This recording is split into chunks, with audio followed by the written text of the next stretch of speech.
Hallo zusammen und willkommen bei einem weiteren Klemmbausteine-Stream auf brag.ch. Heute mit mir, wie ihr sicher alle schon mitbekommen habt, ist Cyril in der Ferien. Ich bin Caro und darf ihn vertreten.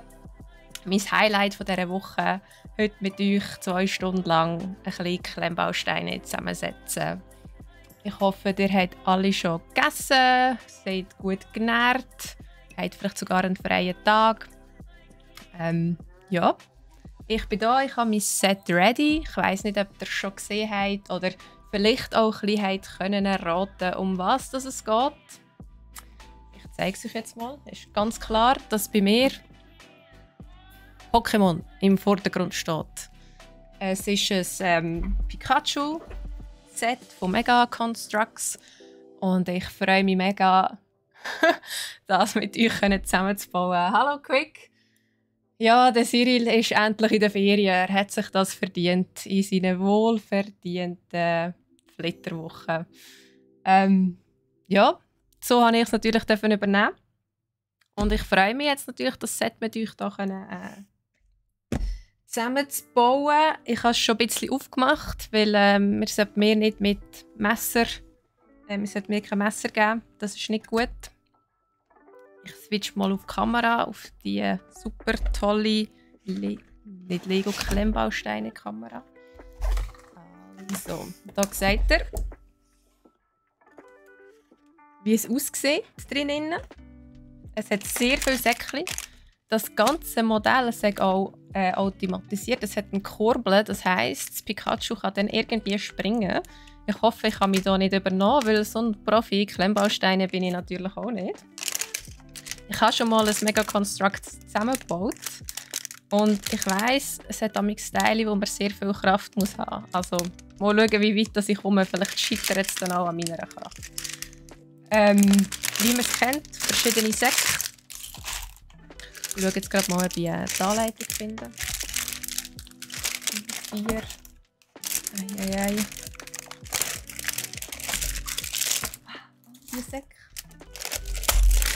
Das wird mir auch etwas, das ganze Projekt. Sehr viel Gel sehe ich hier. Gel und Grün. Wunderbar. Es sind, glaube ich, etwa um die 14, 15 Säcke rum. Hier ist die Anleitung. Oh, die ist riesig. So, da schnell den Karton wegnehmen. Schaut mal die riesige Anleitung an. Krass, das ist meine Hand. Wow, was will man noch dazu sagen? Ich habe wirklich, also das eine, was ich gemacht habe, war ein Evoli und die Anleitung, die ich hatte, war nicht so riesig. Wie viele Steps sind es? Es sind 321 Steps mit 130 Seiten. Also ich würde sagen, der Cyril hätte das in 2 Tagen 2-mal streamen durch. Mal schauen, wie es bei mir dann wird. Vor allem, wenn es da so super technische Sachen drin hat. Ja, dann, dass das Pikachu sich auch bewegt. Wenn man sonst noch so schaut, da hat es genau noch drinnen am Anfang, welche Säcke für welche Schritte sind. Seht ihr das gut? Also es sieht so aus, als würden wir zuerst Space machen. Dann so der Schwanz und ein bisschen der Körper. Am Schluss Bein und dann noch der Kopf.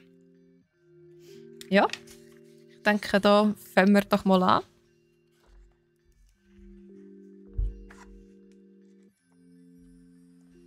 Und ich muss mich da auch noch ein bisschen schauen, wie ich mich da einrichten soll. Weil das da mit sich aber da die Säcke. Jetzt mal schauen, welche Säcke brauche ich. 1 bis 6 für die Base. Das heisst, den Rest kann ich eigentlich alles mal wieder wegtun. Hier in meine super Schachtel. Das ist 14 und 13. 4, 1 bis 6 habe ich gesagt. 3.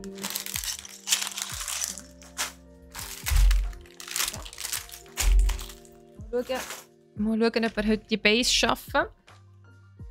Ich denke, das ist etwa wahrscheinlich das Größte vom Ganzen. Aber so wie ich mich kenne, so schnell bin ich auch nicht mehr. Wird es vielleicht heute und das nächste Mal sein. So. Wunderbar. Jetzt weiss ich, was man da immer gesagt hat mit was heisst ASMR, wenn man da die Säcke aufmacht und die Klötzchen da so vor sich hin klingeln. Das ist schon noch recht angenehm. Wie sieht es bei euch so aus? Habt ihr gegessen? Habt ihr euch verköstigt? Wir haben ja hier in Megenwil eine super feine Kantine, aber auch einen super feinen Bäck-um-Ecke. Und bei mir ist das so, dass ich eigentlich immer in die Bäck gehe. Dann habe ich gerade meinen Nachmittagssport reingeholt mit diesen 5 Minuten, die ich laufen muss. Das wird mein Sport für die Woche. So. Jetzt, wie man sieht, haben wir hier nochmal ein Säckchen drin. Nochmal ein kleineres. Und hier auch. Ich frage mich jetzt gerade, wie ich das machen soll, wie ich mich hier einrichten soll. Die Hause habe ich immer alle nach Grösse sortiert. Aber ich glaube, ich lasse mal das Chaos ein bisschen bestimmen. Und mache aber die kleinen noch nicht auf. Also. Es hat irgendwo... Ah, da. So einen super Demontierer, wenn ich Klötzchen falsch setze. Also... Mal schauen, wie oft ich den brauche. Ich hoffe es nicht oft. Und... Dann fange ich einfach mal an. Es ist eigentlich auch von der Anleitung her recht easy.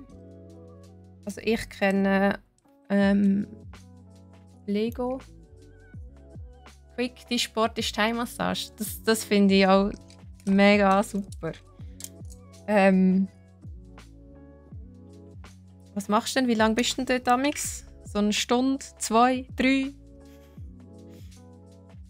Ich war schon lange nicht mehr in der Massage. Es hat mir einmal meine Beine zu fest massiert. Seitdem, das war in Hongkong. Dem habe ich keine Lust mehr auf Massage.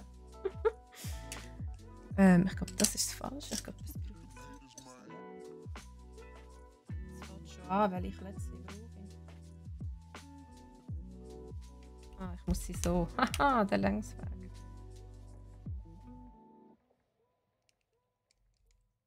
So. Oder doch nicht? Oh, das ist etwas ganz anderes.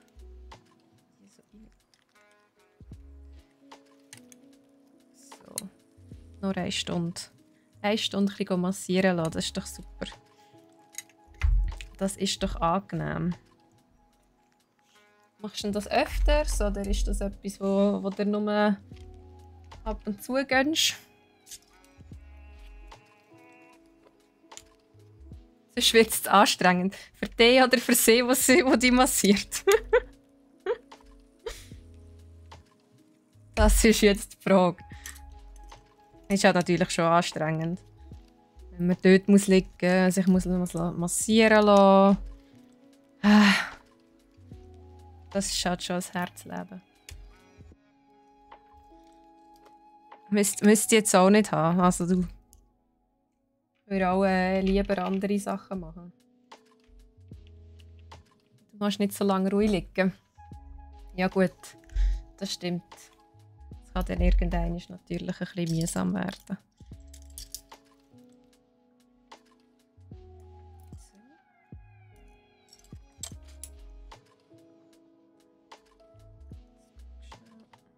Fehlt. Nein, da habe ich alle.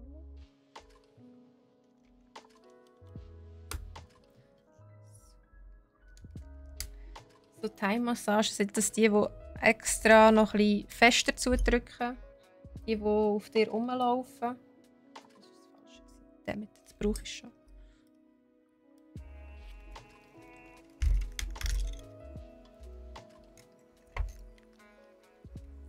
Je nachdem haben ja die dann schon recht Kraft. Und könnt hier richtig zudrücken.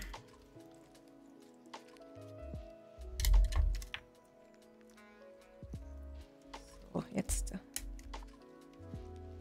Die kleinen kommen da.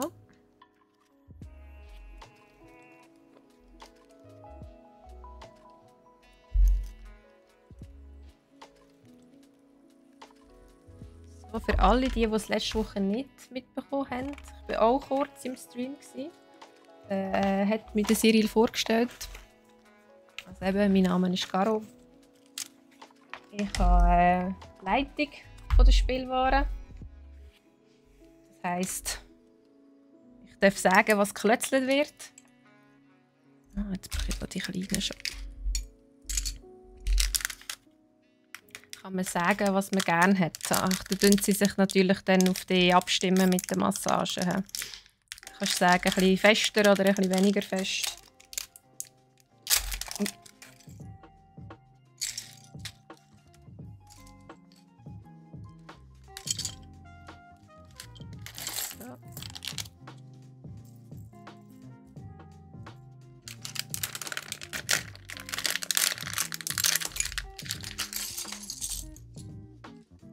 Oh ja, da macht es ein richtiges Chaos.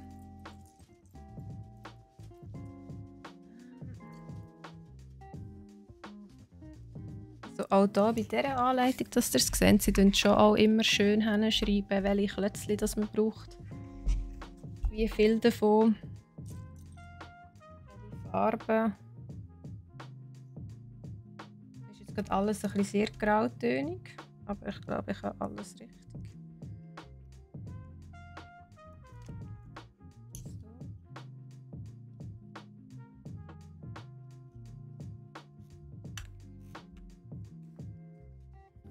Da jetzt so schwarz.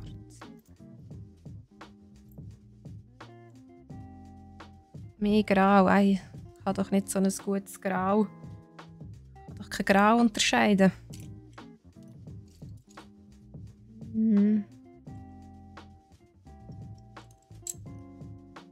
Einfach ein bisschen dunkler, dass man sie von den anderen besser unterscheiden kann. So. Und was machen alle anderen heute noch? Sollt ihr euch auch massieren?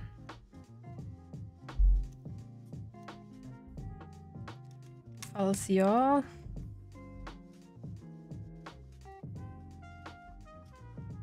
Würde mir auch noch gefallen, so ein Leben? Nein, ich darf ja nichts sagen. Ich darf da mit euch Pikachu zusammenbauen. Also von dem her wäre ja das Motzen auf hohem Niveau. So. Ich habe es schon vermisst, so ein bisschen zu klötzeln. Ich habe das letzte, was ich gemacht habe, war der Bonsai von Lego.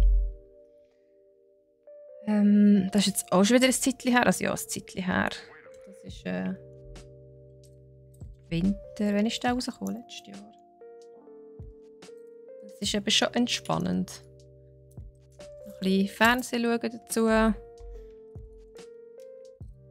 bisschen zusammenbauen. Was will man mehr?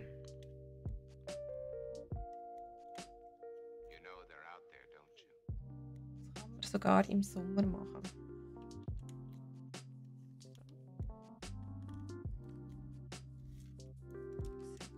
Das gut. Ich muss mich noch ein bisschen daran gewöhnen, dass ich alles in die Kamera reinhabe. Nicht nur für mich selber zusammenklötzeln. Eigentlich bei solchen Sachen kann man so richtig eben das Hirn abschalten. Also falls ich dann plötzlich mal nichts mehr sage, dann bin ich tiefer entspannt. Das ist meine Massage. Dann habe ich mich ins Nirvana übergeklötzelt.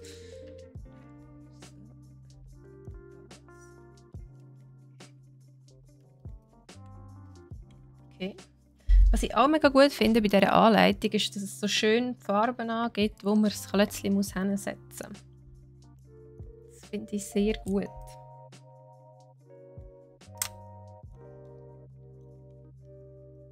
Das Das habe ich, glaube ich, so jetzt noch nie gesehen. Weltneuheit für mich. Für alle anderen wahrscheinlich. Kennen wir.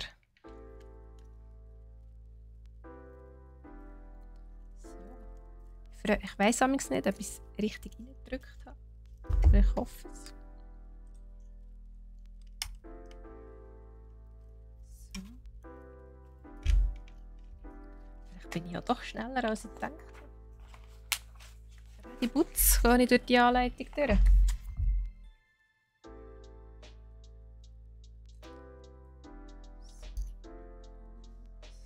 Die grosse.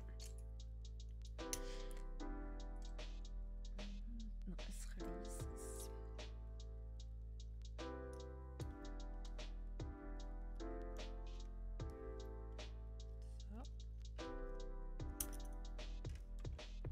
Was habt ihr denn so am Wochenende gemacht? Das war irgendjemand an der Gamescom. Ich habe nur gestern, ich konnte ja nicht ganz reinhören, haben sie ja den Podcast gehabt. Ich glaube, der Sean und der Nico haben recht viel über die Gamescom erzählt. Ich glaube jedenfalls.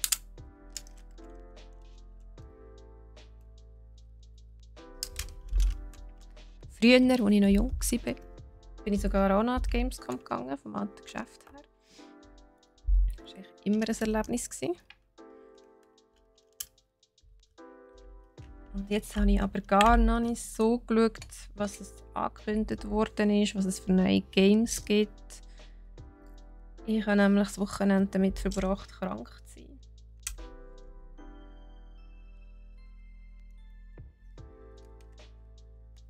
Und das neue Update von Genshin Impact durchgesucht. Also eigentlich positiv bin ich krank gewesen, sonst hätte ich eine Ausrede suchen. Dass ich zu Hause bleiben und gamen. Nein. So. Ist echt das die ganze Base? Wie groß wird das Pikachu? Ich hätte eigentlich schon gerne ein riesen Pikachu. Wer hätte schon nicht gerne ein riesen Pokémon? Das ist natürlich die andere Frage. Wer würde schon Nein sagen zu einem riesen Pokémon? Niemand. Also ich habe eine Katze zu Hause, das zählt ja auch fast als Pokémon. Nur kann er nicht betteln. Er ist der, der vermöbelt wird. Er ist nicht der, der möbelt.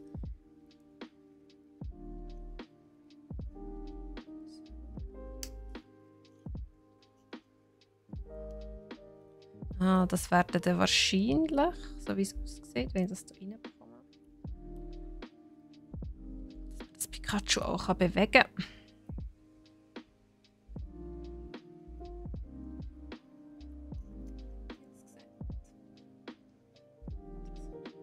Ja, sieht genau so aus.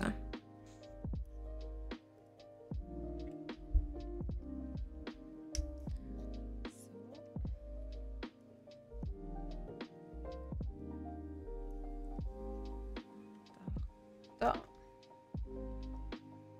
Was ich auch noch angefangen habe am Wochenende mit den neuen Game of Thrones, also House of the Dragon. 2 Folgen. Ich weiß nicht, ob es von euch schon irgendjemand angefangen hat, aber es ist halt wie nicht mehr so der gleiche Hype. Oder die gleiche Vorfreude daran, um das zu schauen wie bei Game of Thrones. Aber vielleicht täusche ich mich auch. Also ich habe sie jetzt nicht schlecht gefunden, Folgen. Aber ich weiß auch nicht, irgendwie hat das Staffelfinale hat irgendwie immer noch so einen bitteren Nachgeschmack. Darum ich muss einfach weiter schauen. Es gibt ja, glaube ich, noch einen Timeskip gemäß Trailer. Dann ist es vielleicht auch nicht mehr so creepy, wenn sie die ganz jungen Frauen heiraten wollen.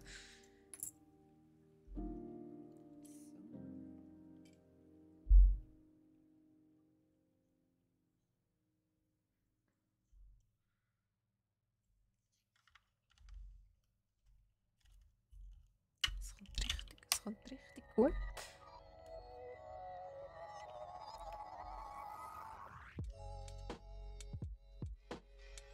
Wahrscheinlich, wenn ich das jetzt mehrmals mache, weil der hat ja das Vergnügen, mehrmals mit mir hier zusammen zu klötzeln. Irgendwann würde ich dann ein super System haben, wie ich meine Teile muss haben, wie ich wo was muss hinstellen muss. Und wenn ich das alles herausgefunden habe, kommt der Cyril zurück und dann geht es wieder ein Zeitchen, bis ich zusammen wohnen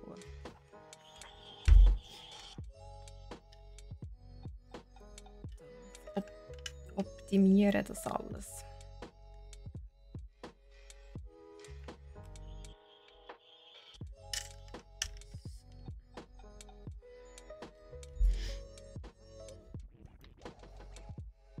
Das ist ja noch ein anderes Teil da.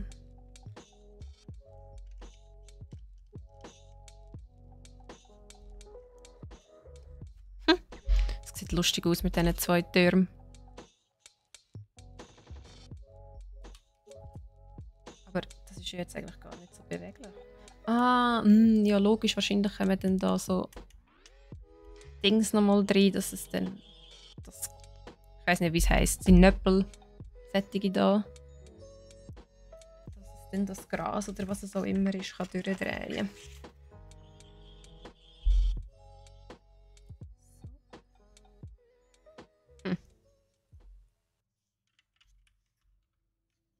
Der kommt da. Ist am so ein bisschen eng, das Ganze reinzudrücken. Also, nachher habe ich wirklich mein Krafttraining für die ganze Woche habe ich heute erledigt. Kraft, ich bin laufen. Das ist ja wirklich... Dann kann ich einfach nur noch hinchillen. Wahrscheinlich habe ich morgen Muskelkater in meinen Fingern. Noch ein bisschen drücken. Ich habe das Gefühl, es ist ein bisschen schräg. Es hat so ein Dings drin, aber vielleicht so ein bisschen wölbig. Vor allem hier habe ich das Gefühl, aber vielleicht denke ich das auch nochmal.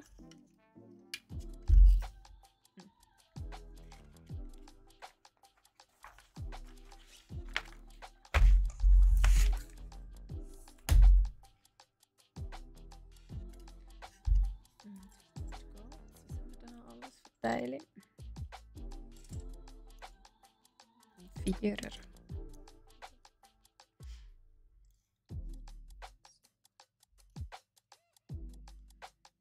Jetzt muss ich es umkehren. Hm?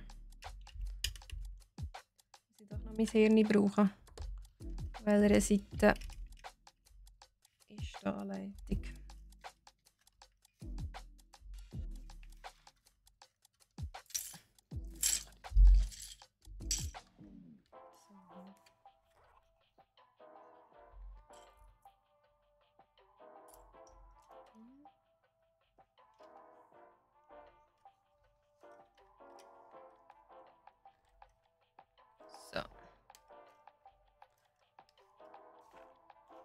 Ich fliege durch die Steps durch.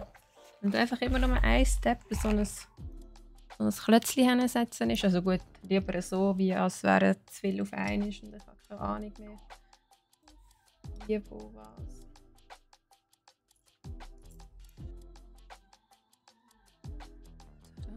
Und das ist der da.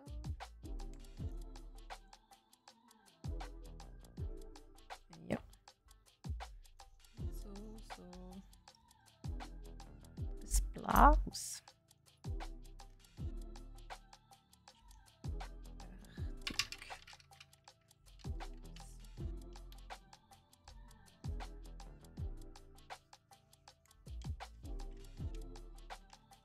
Zurückkommen zu Game of Thrones. Ich habe meinen Gedankengang eigentlich auch gar noch nicht so richtig abgeschlossen dort. Ist jetzt eigentlich auch noch lustig, weil man ja genau jetzt eigentlich weiss, wie die Serie ja sollte aufhören. Weil das Buch hat er ja schon geschrieben. Also, alle, die jetzt ihre Kinder nach einem Game of Thrones Charakter nennen, haben nachher dann keine Ausrede mehr, wenn es eine Psychopathin ist, die Massenmörder hat. Gell? Ich habe das Gefühl, ich komme schneller vorwärts. Danke, Quick. Also, Ich habe gemeint, ich kann auch ein bisschen langsamer bei dem Ganzen, aber es fließt. Es fließt gerade richtig. Vielleicht macht es dann einfach zack und ich habe gerade alles fertig. Nein, gut, so schnell wird ich schon nicht sein. So schnell bin ich dann schon nicht. Aber es sind auch noch die einfachen Teile. Also wenn ich es richtig im Kopf habe, habe ich beim Evoli vor allem bei den Tatzen Mühe gehabt, die so ein bisschen zusammenzubekommen. Das ist jetzt eigentlich da recht easy zum Zusammensetzen. Und das Rädchen, es dreht.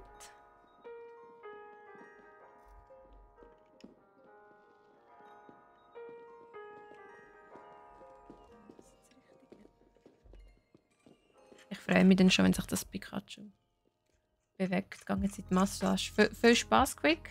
Lass dir gut gehen. Und lass dich verwöhnen in der Massage.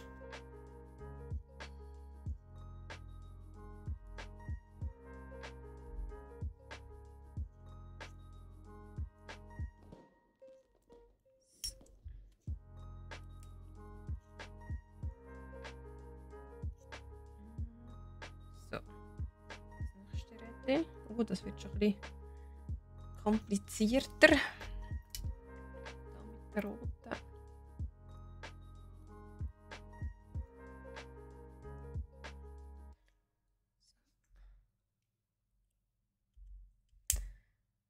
So. Nochmal eins dran. Mit einem weißen.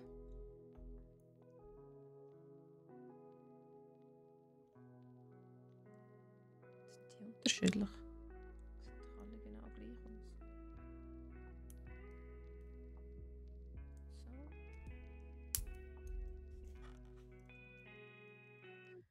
So. Ah, das ist ein bisschen mühsam.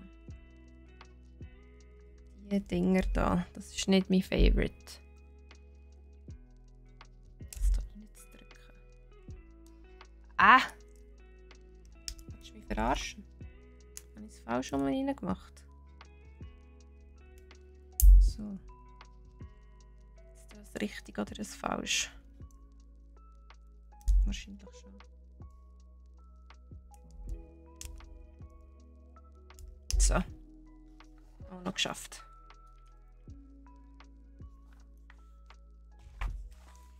Geschafft. Das kommt da hin. Ha! Super. Das gab es ein bisschen so drehen, dass ihr das gesagt. Seht ihr das? Die Rädchen bewegen sich. So gut. Ich könnte mein eigenes Auto bauen. So gut bin ich.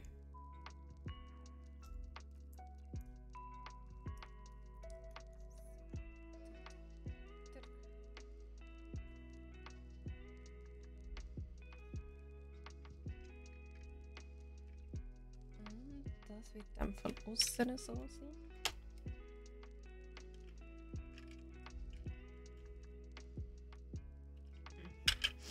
Das hebt halt nicht gegen rauf.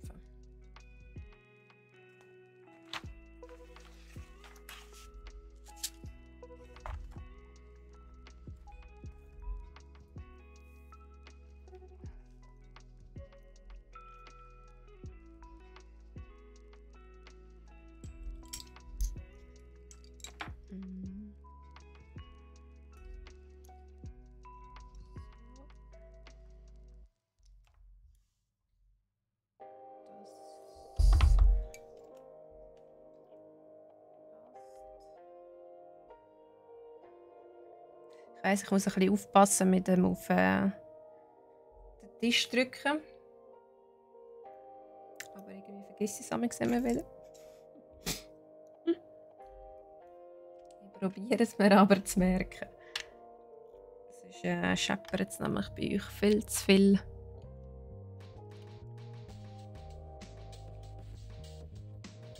Oder auch sonst einfach sagen, wenn es zu fest.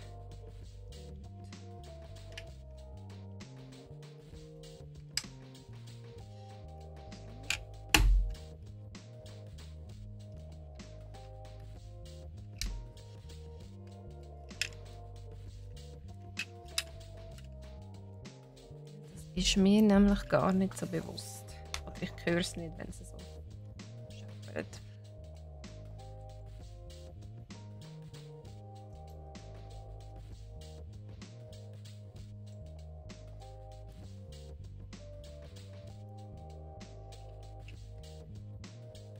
Ich muss wirklich sagen,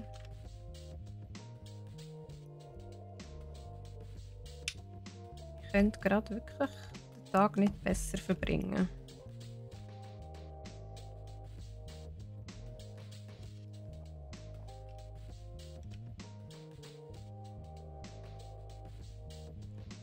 Ich weiß auch gar nicht, ob Pokémon-Spielen noch so in ist. Also Pokémon Go hat sie ja so ein bisschen wieder auferlebt. Die letzten paar, also das Arceus oder wie es auch immer heisst, ist eigentlich auch mega gut angekommen bei den Leuten. Ich liebe es eben auch immer noch. Aber das ist halt einfach, weil das ist einfach meine Kindheit. So Pokémon Rot. Das ist, ich weiss noch, wie ich in der Hängematte gelegen bin und das gespielt habe. Oder Pokémon Sammelkarten. Habe ich jetzt auch immer noch ein paar in die Hände. Also ein paar. Das ist schon fast ein bisschen viel. Aber es macht natürlich auch so süchtig, die aufzumachen. Das ist halt so ein richtiger Gamble. Was hast du für Karten drin? Sind es die guten Karten? Meistens habe ich nicht so Glück.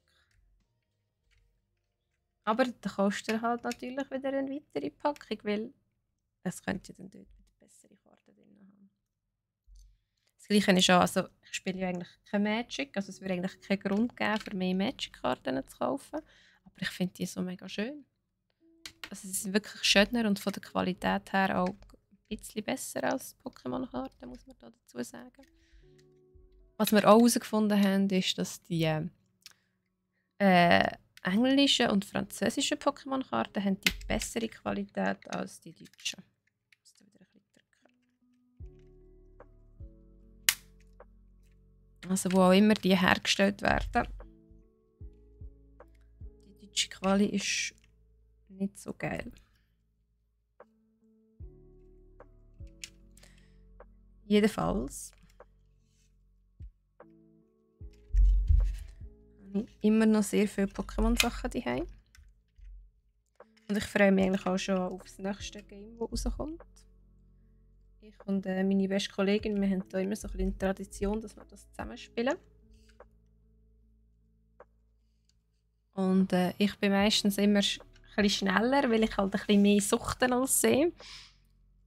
Aber sie hat dafür den grösseren Durchhaltewillen mit allen Pokémon von. Und weil sie dann natürlich den Durchhaltewillen hat mit allem von, mache ich dann natürlich mit und habe dann halt auch immer alle. Da kann ich mich natürlich nicht beschweren darüber. Aber wir zelebrieren das richtig. Mit Brunchen am Morgen und nachher dann ein bisschen gamen.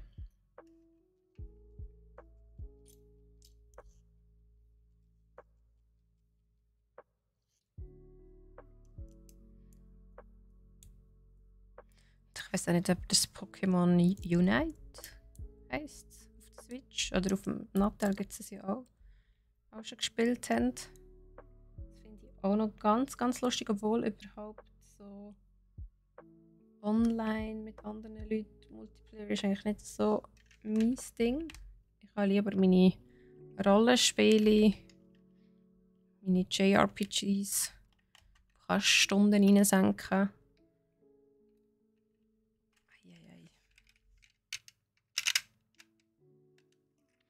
Dann irgendwann ist es aus dem Game-Koma aufwachst und merkst, Scheiße, jetzt habe ich 150 Stunden einfach mal reingebuttert. Und ich bin noch nie nicht.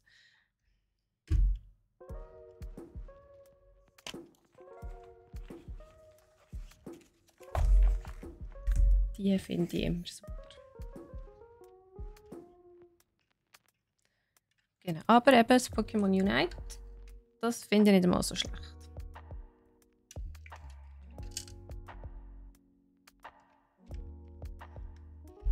Das kann sogar ich spielen. Hey, jetzt haben wir es schon gleich. Jetzt habe ich gar nicht gecheckt, dass ich da den Sack hier schon gleich unten schon durch habe. Krass.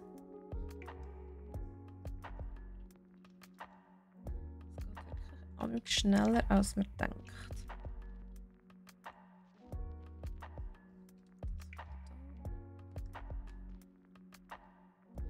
Darum halt, also ich habe schon gedacht, wieso immer 2 Stunden.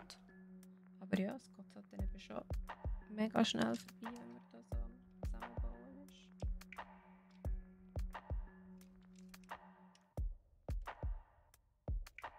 So, glaub's.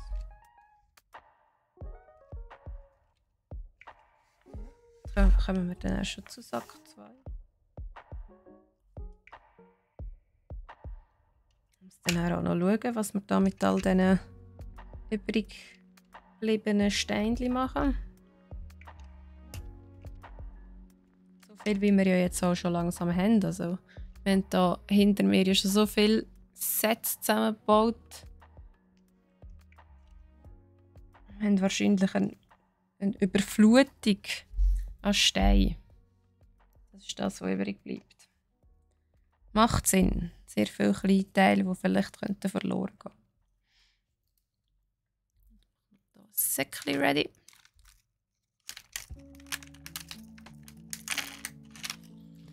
Also, Sack 1 ist geschafft. Base.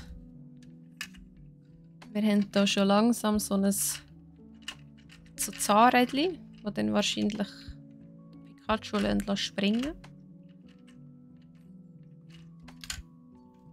Und allgemein, ich frage mich, wie hoch, es wird wahrscheinlich ja so hoch wie die hier. Das macht richtig süchtig, da diese Rädchen zu drehen. Aber ja, dann in dem Fall Sack 2.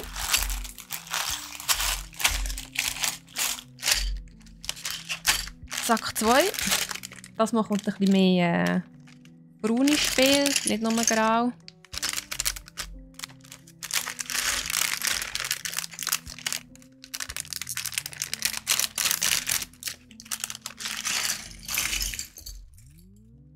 Das ist, glaube ich, super, wenn das so weitergeht. Sind das schon die Steine?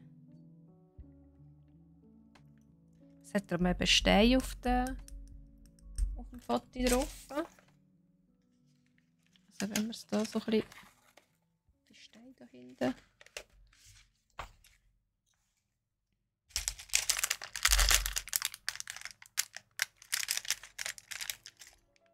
Ich habe es 2 aufgemacht, ja, ich habe es 2 aufgemacht.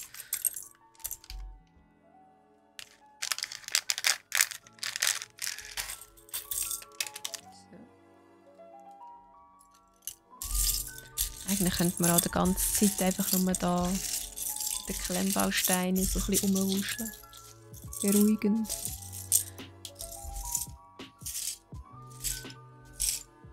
Ah, das wird dann wahrscheinlich noch das Gras.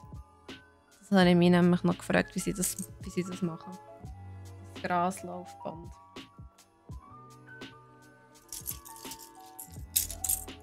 Da bin ich gespannt drauf.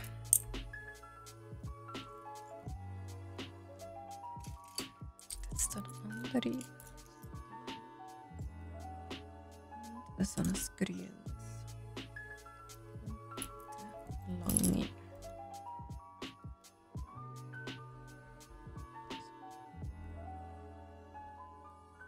Besen. Was macht man mit dem Besen?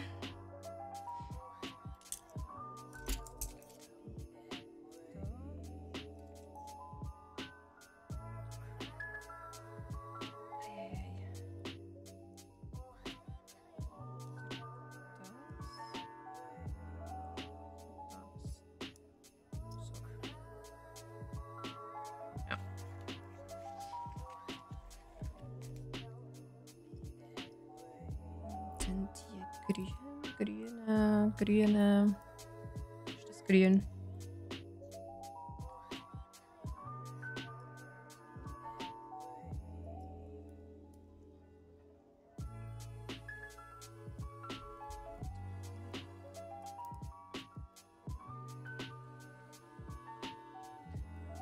noch anders. Das kommt. Ich weiss ja auch nicht, ob ihr den Mythos mal gehört habt, dass Männer Grüntöne besser sehen, dass sie besser jagen können. Wer weiss? Grüntöne besser unterscheiden.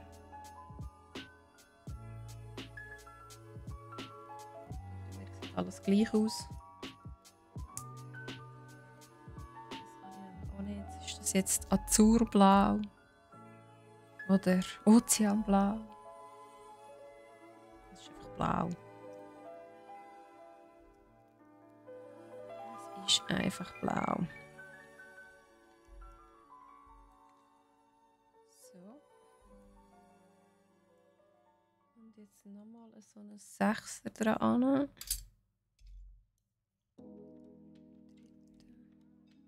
Und dann noch so.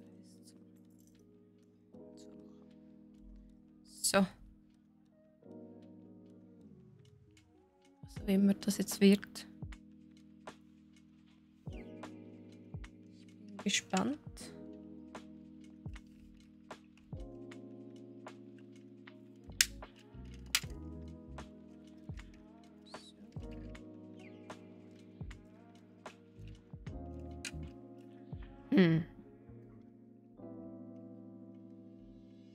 Also man kann die auch bewegen.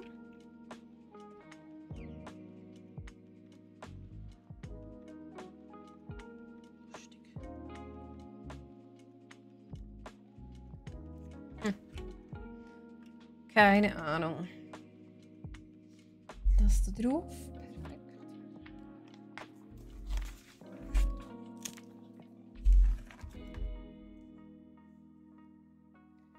Dann nochmal etwas in die Richtung. He? Das mal mit einem kleineren.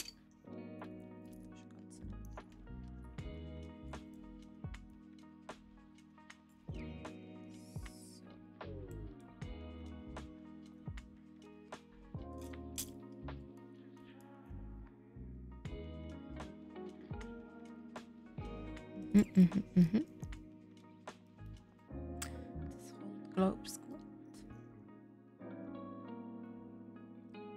Jetzt mal gesagt.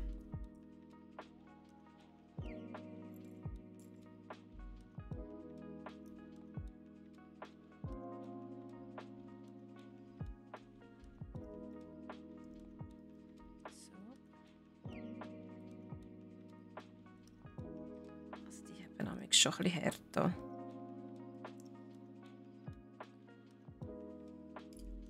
Zum Reindrücken. Also ich hoffe, ich habe es jetzt auch richtig gemacht. Oder ist das echt umgekehrt? Also das ist so und das kommt umgekehrt rein. Müssen wir wirklich noch schauen, dass man es richtig hat.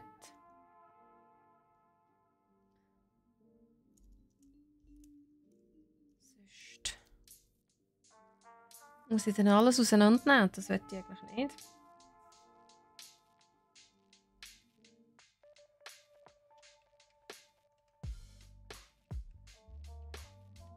Ha! Ah, nein. Das ist echt ein Kopf. Nein. Ah? Ha? Das kann man drehen da. Wie sieht man es am besten? So. Also es funktioniert auch, man kann drehen. So falsch kann es dann nicht sein, was ich da gerade mache.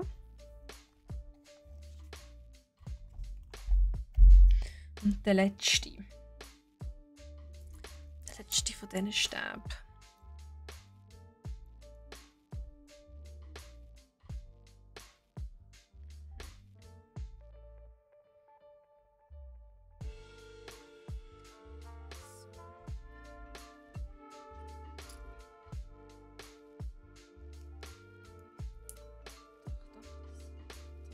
Das kommt.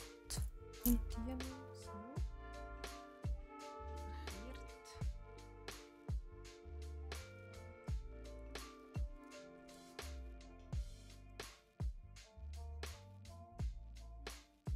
Und nochmal eins. Nice. So nämlich.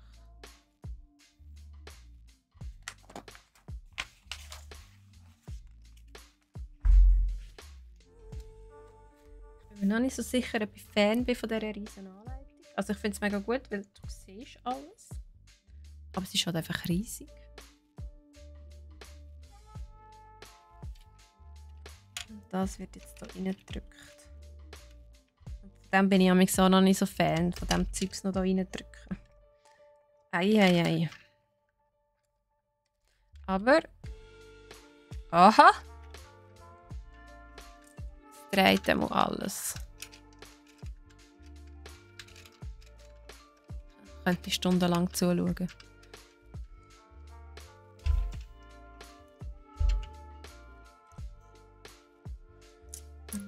Jetzt noch ein Zweier. Mit Loch, ohne Loch. Ohne Loch.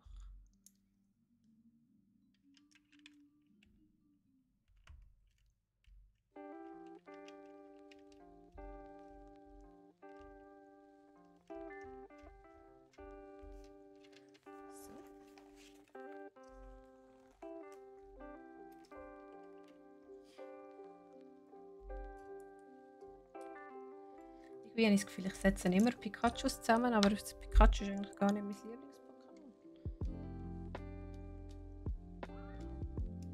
Aber ist ja logisch, es ist ein Maskottchen. Muss alles Pikachu-branded sein.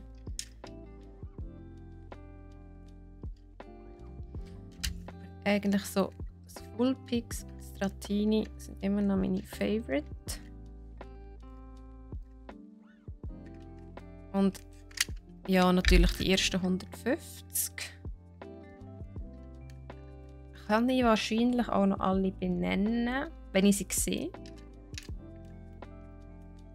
Und nachher wird es, auch wenn ich alle spiele, ja eigentlich alle gespielt, wird dann gleich ein bisschen schwummrig.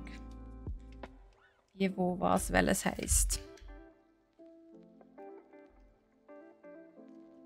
Ich finde es aber auch ganz cool, wenn man ein neues Pokémon-Spiel spielt und man sieht, oder es hat neue Pokémon, die man gar nicht kennt. Also ich probiere mich auch immer möglichst wenig zu spoilern. Auf so die neuen Trailers für das neue Spiel habe ich, oder probiere ich, so gut wie möglich zu vermeiden. Dass es so ein bisschen Überraschung drin hat, was dann genau passiert. Ich weiss nur beim neuen Game, dass es sollte Koop sein, wenn ich es richtig gelesen habe. Sorry, ich muss da ein bisschen das Zeug reinmuscheln. Und dass es das mal keine Vorgabe gibt, welche Gyms, dass man, also du kannst eigentlich Gyms besuchen, wie du willst. Es hat nicht, das ist das erste, das ist das zweite. Es hat, glaube ich, irgendwie 2 Storylines drin. Das finde ich noch recht cool. Dass sie das so ein bisschen auffrischen und mal ein bisschen etwas Neues bringen.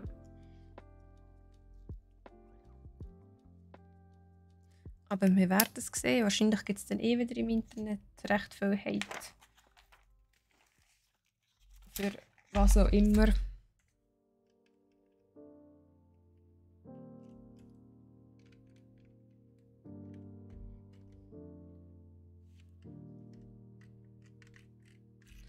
Nice.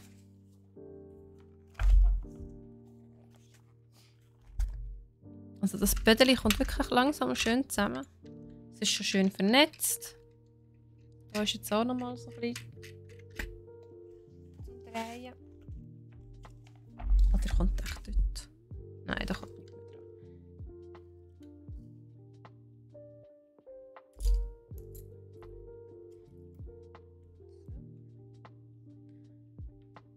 Das Einzige, was ein bisschen mühsam ist, ist da immer in die Zwischenräume reinzubauen.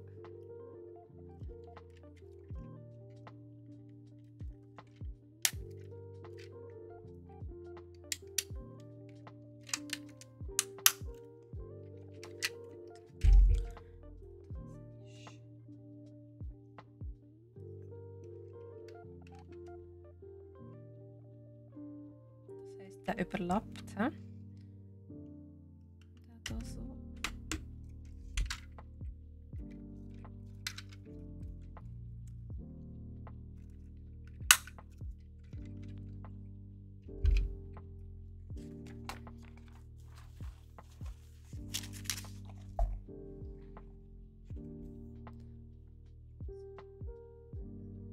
Das Einzige, was ich da machen muss, ist das Game vorbestellen.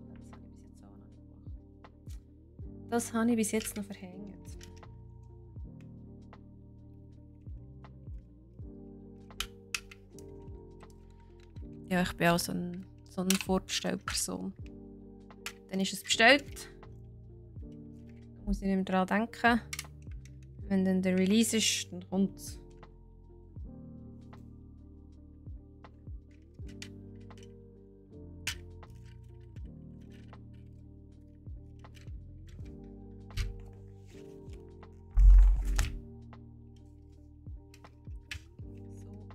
Nämlich gern. Das sind immer so kleine Geschenke für einen selber, wenn man auch manchmal vergisst, dass man etwas bestellt hat und dann kommt es und dann denkt man so, ah ja, stimmt, da war ja noch was.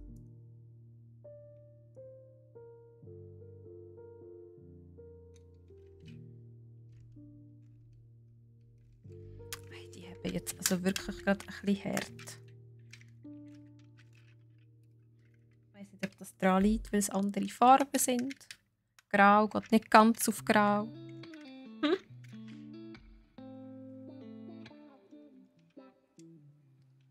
Dafür ist es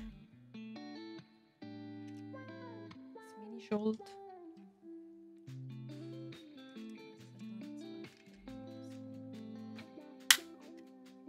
Aber ich weiß nicht, ob es daran manchmal so gehört, so richtig schön einrastern.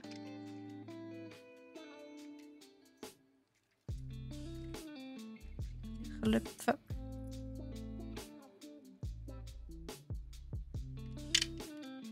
Die ganze Mechanik, die ich jetzt hier so schön zusammengebaut habe, wird jetzt einfach überbaut. So gemein. Doch so Mühe gegeben bei dem Ganzen.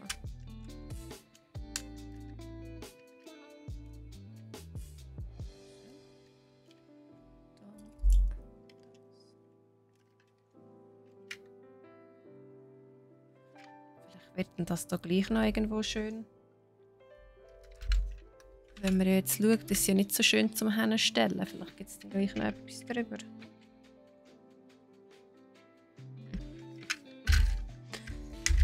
Ich lasse mich überraschen.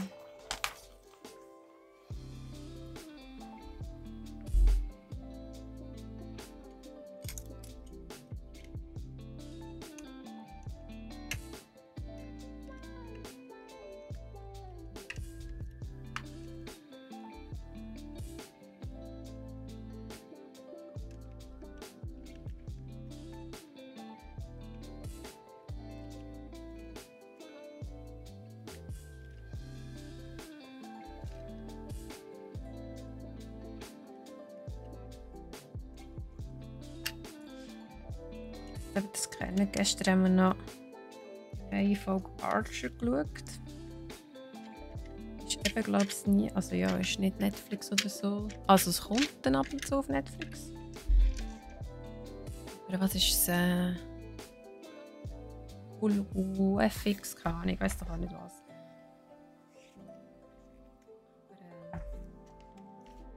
Finde ich auch immer sehr super, den Humor. So richtig böse unter der Gürtellinie.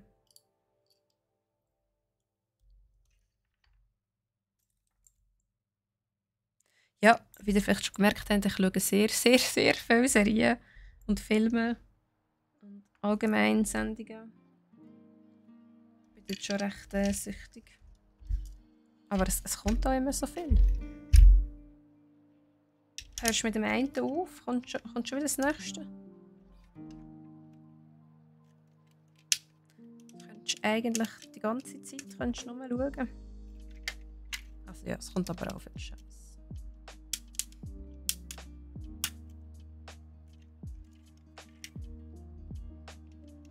Ich tue das damals extra ein bisschen vom Pult wegnehmen, nicht, dass es zu fest tönt. Ich muss nämlich schon recht klippen. So.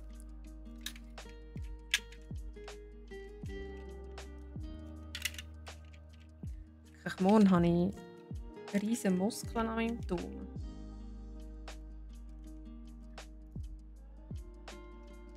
Ich ihn Arnold Schwarzenegger nennen.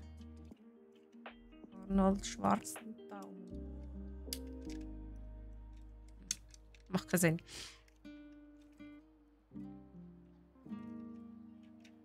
Macht keinen Sinn.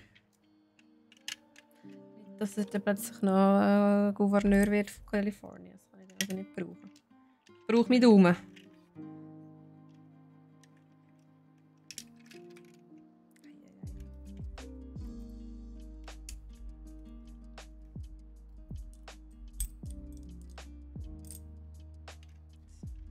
Welche sind jetzt das? Sind jetzt das die da? Ja. Also, man muss schon recht immer reindrücken. Ich weiß nicht, ob das bei anderen Sets vielleicht ein bisschen besser ist. Aber. Und ich habe dann gleich auch das Gefühl, auch wenn ich fest reindrücke, es hebt nicht so gut.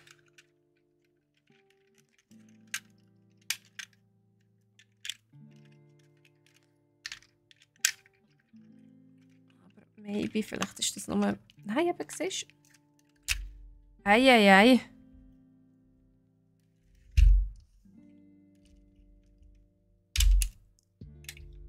Es ist, weil es da so ein bisschen Luft drin hat. Ist das nicht so schön?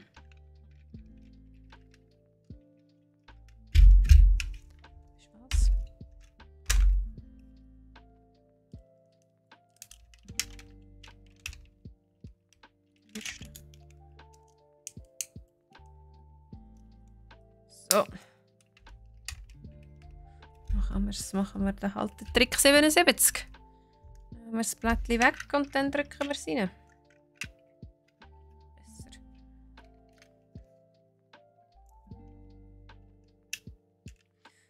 Viel besser.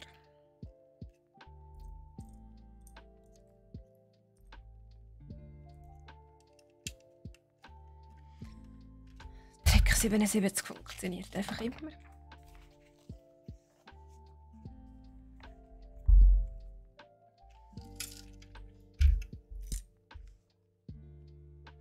Gar nicht, wieso dass man das so sagt. Oder sagen wir das so? Ist das so ein Familiending?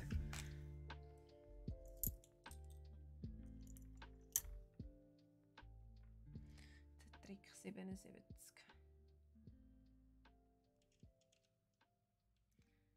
Ist das... Wie sind die da? Verschiedene Grössen. Da haben wir eins, so ein kleines. Verwirrend. Das kommt sicher in die Mitte. So. Dann geht es 2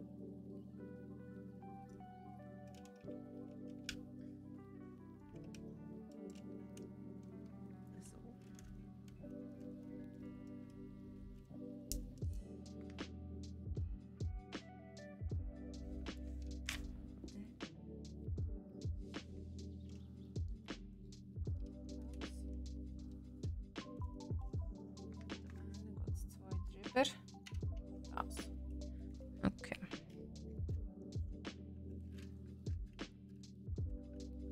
Habe ich es herausgefunden.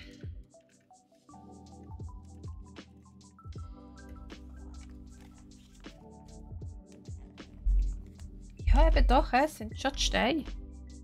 Krass. Also die da sind wirklich schon die Steine. Jetzt muss ich einfach schauen, was die da genau so wollen. Das da wollen sie von mir. So. Der grosse, der bleibt. Und noch da die kleinen. Jetzt noch ein ganz kleiner grösser.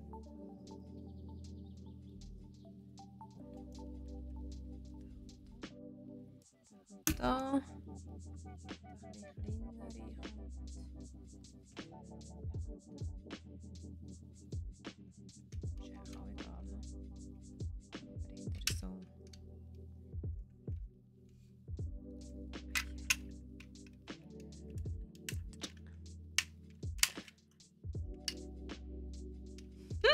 Das ist ein G-Knarze. Das ist also... Hep! Du Stein! So, wenn man die nicht mal reiten kann.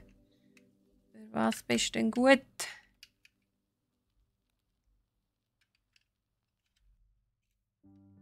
Und da.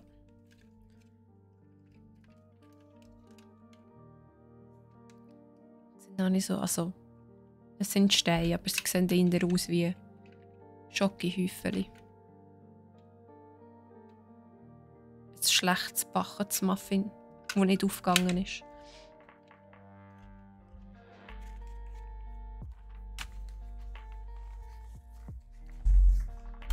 Ah, und da kommt jetzt noch der letzte.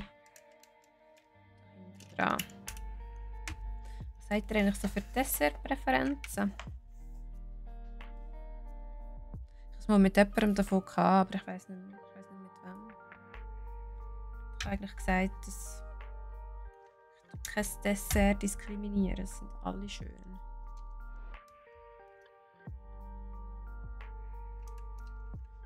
Alle haben ihre Daseinsberechtigung. Aber am besten finde ich eben schon so ein Lemon Tart. Das ist schon recht geil. Oder so eine Rüebli-Torte. Sage ich auch nicht nein. Ich könnte jetzt gerade alles aufzählen. Ich würde zu allem nicht nein sagen.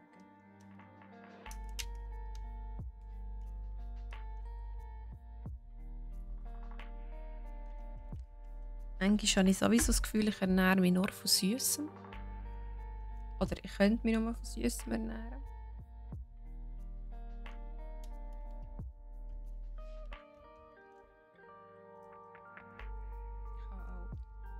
Ich habe auch jetzt sehr viele süße Sachen bestellt. Also das ist halt bei Brack mega cool.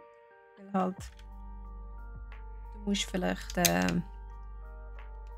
weiss doch auch nicht, Fieberthermometer haben. Oder weiss doch auch nicht was. Du weisst nicht, mit was noch den Warenkorb auffüllen. Einfach Süßes. Einfach Chips. Das Trinken. Und so ein Päckchen wartet jetzt eben auf mich bei den Mitarbeiterabholungen. Wir wollten nur ein bisschen Sachen noch bestellen, weil wir auch noch mal in die Ferien gehen. Und dann musste ich das halt eben auffüllen. Ganz, ganz viel anderen Snacks.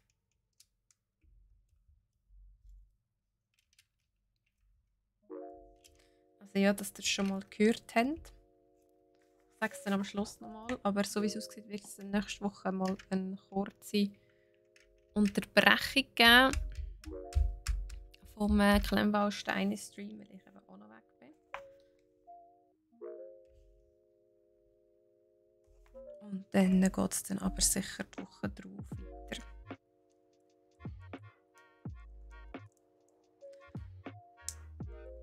Mit dem Pikachu. Wenn ich es jetzt nicht... Nein, ich werde es ja nicht fertig schaffen. Aber ich werde wahrscheinlich Base wird ich wahrscheinlich zu Ende bekommen. Die werde ich sicher.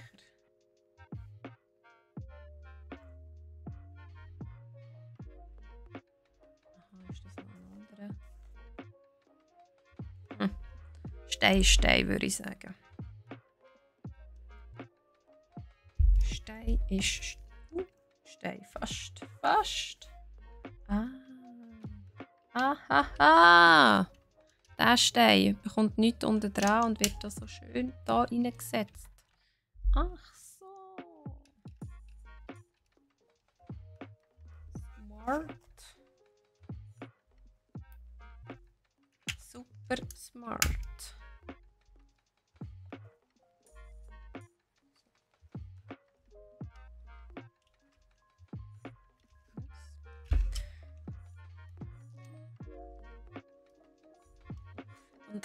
Dann, ab dem nächsten Mal wird es auch wieder von der Zeit her so sein, dass ich ab dem 11 Uhr streamen kann. Über den Mittag über. Oh, wir haben es geschafft. Sack 2 ist fertig. Wir haben hier unsere schöne Base. Mit den Rädchen, mit den Steinen. Und natürlich noch einige Teile. Ersatzteile. Das geht wirklich schneller, als ich gedacht habe. Wie der Blitz setzt sich das zusammen? Das glaubt man ja gar nicht. Ich könnte mich eigentlich an die Klemmbausteine Weltmeisterschaft anmelden. Und würde wahrscheinlich noch gewinnen. Ich kann jetzt nicht überheblich sein, aber das ist ja wirklich wie ein busy Wetter. Würde man in der Schweiz sagen, oder? So. Jetzt Sack 3. Es wird ein bisschen grüner, wie da gesagt. Das heisst, es gibt das Gras. Ein bisschen Farbe kommt rein. Eigentlich auch noch schön. Also.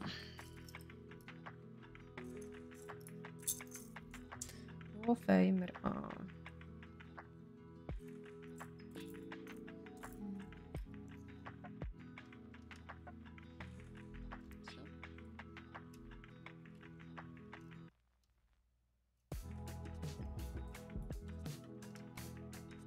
Wie ist das eigentlich bei euch so? Habt ihr eure Ferien alle schon gebraucht? Könnt ihr sie dann nehmen, wenn eben nicht Schulferien sind? Oder müsst ihr euch auf die Schulferien noch richten mit denen?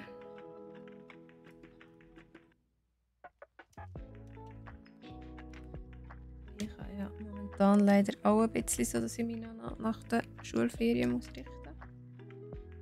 Aber nur noch ein Jahr. Nur noch ein Jahr und nachher bin ich dann auch endlich wieder vogelfrei. Und kann Ferien nehmen, wie ich will.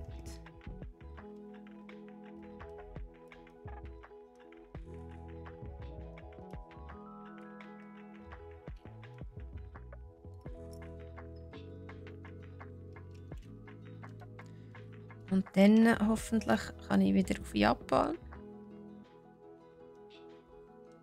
Ich habe das vor 7 Jahren habe ich das schon gemacht. In 6 Wochen bin ich auf Japan, allein mit meinem Backpack. Ich habe gedacht, ich werde dort wahrscheinlich einfach untergehen. Aber why not? Aber, also ich war überrascht, wie viel auf Englisch angeschrieben ist. Wie viel das ihr auch eigentlich auf Englisch Antwort geben, vor allem wie Freude dass sie hatten. Dass sie einfach mit jemandem können ihr Englisch üben. Das war recht cool.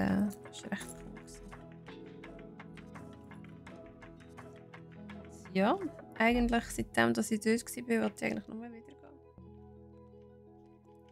Das Essen war so richtig geil gewesen. Also wirklich immer.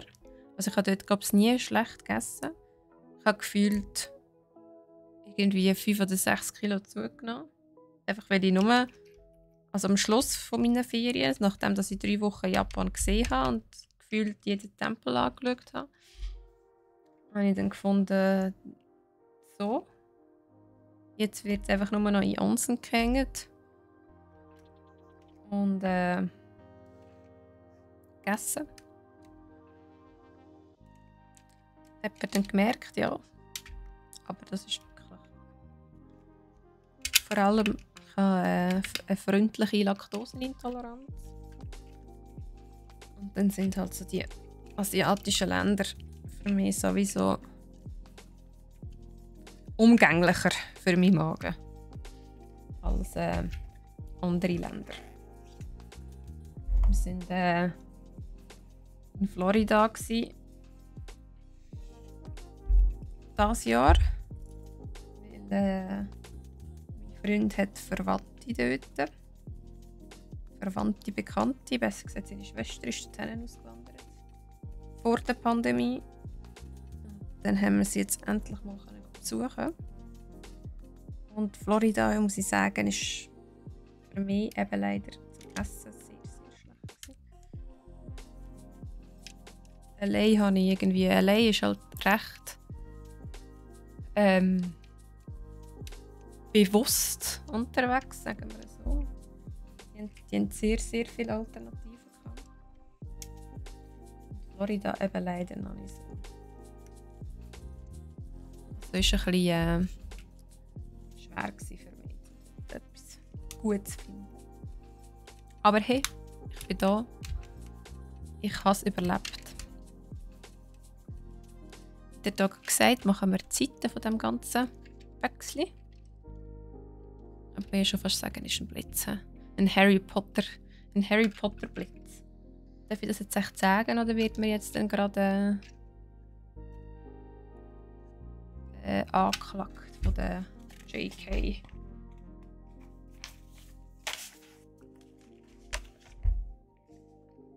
Natürlich nicht.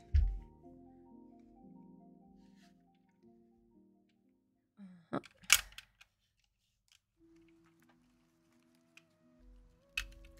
Ja. Und darum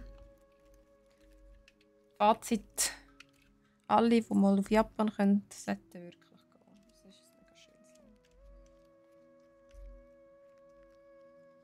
Und nicht nur wegen Anime. He? Das kann ein Grund sein.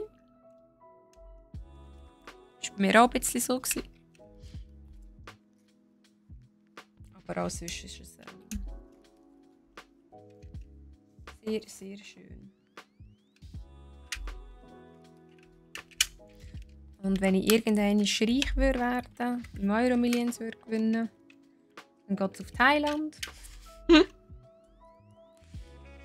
Falls ich irgendwann ein Löschen finden mit den zufälligen Gewinnzahlen drin, dann geht es auf Thailand.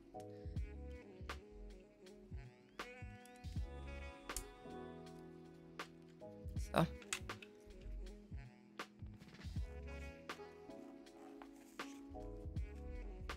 Wieso Thailand? Wieso nicht?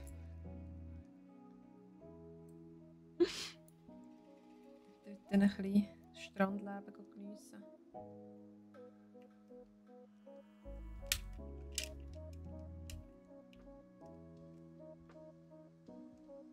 Das Essen ist dort auch recht fein. Wie eben auch, wir haben es letzte Woche ein bisschen angetönt. Wir machen im Kollegenkreis, also mit 2 Kollegenpärchen, machen wir eben so ein Länderkochen. Und dann werden halt immer andere, also wir haben eigentlich schon gesagt, wir wollen, dass das Gericht gekocht werden, wo man eben vielleicht nicht so probiert. Wenn man selber kocht, dann macht man ja immer ein bisschen das Gleiche. Dass wir dort ein bisschen Abwechslung reinbekommen. Und dann kann sich immer etwa 2 Länder auswählen. Dann wird nachher ausgelöst, wer welches kochen darf.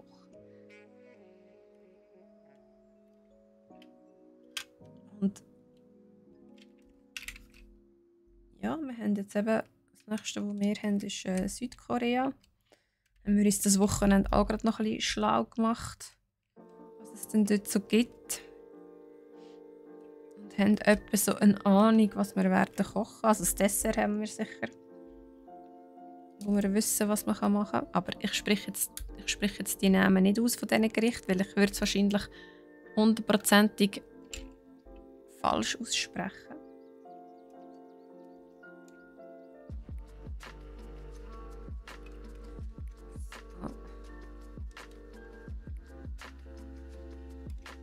Ei.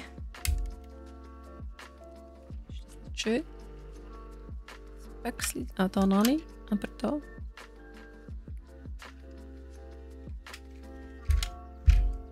Und es ist auch gar nicht alles so scharf, wie man denkt. Es sieht zwar halt alles immer sehr scharf aus, weil halt sehr viel die Pasten dran haben.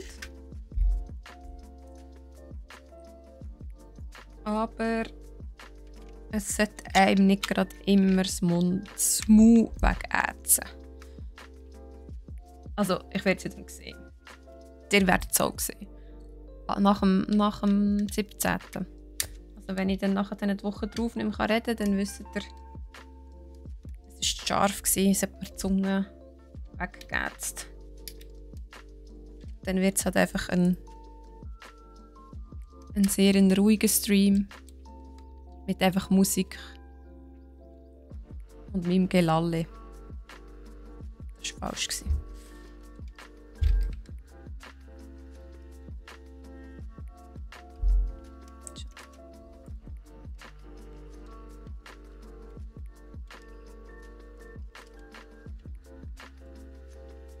Da hat es ein Löchchen reingegeben. Also ich nehme jetzt mal schwer an, dass dort die Kurbel nachher reinkommt. Dass man das kann zum Laufen bringen. Ist jetzt mein Verdacht.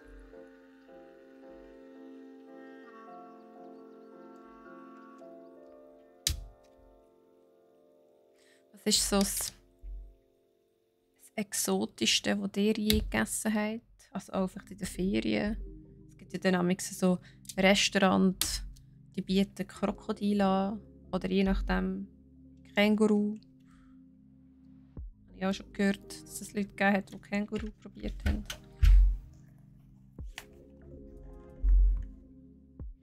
Oder was haltet ihr davon? Findet ihr, man gar nicht erst essen? Das ist so wie ein Hund, das isst man auch nicht.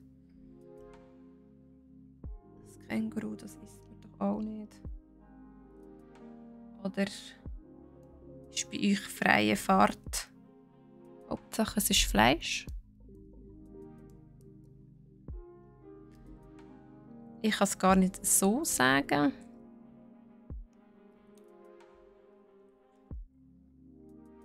Was ich jetzt würde essen oder nicht. Also ich habe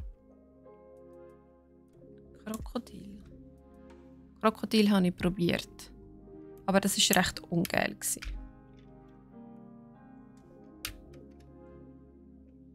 Müsste ich jetzt nicht nochmal haben.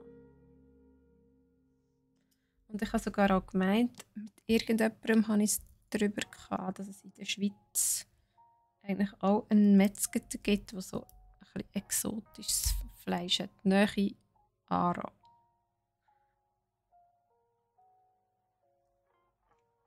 Aber vielleicht auch nicht. So Fleisch, wo man aber dann schon genug voraus muss bestellen, dass man es dann überhaupt bekommt. Aber ja, ist halt die Frage, was sollte man oder darf man essen, was darf man jagen oder was nicht. Ich meine, auch in diesen ganzen Fischfang-Unternehmen gibt es ja dann wieder so viele Lebewesen, die geschädigt werden. Nur, dass wir ein bisschen Fisch essen können.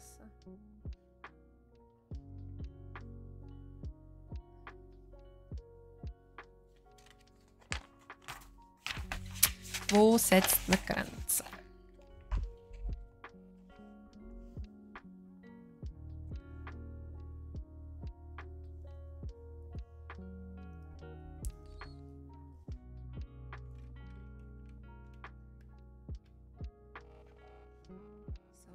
Die armen Haifische, die die Flossen abgeschnitten bekommen.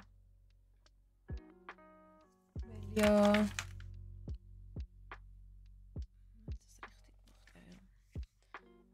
Weil was ist die Haifischflosse? Ist irgend. Weiss doch auch nicht was. Bringt Glück oder. Eben nicht Glück.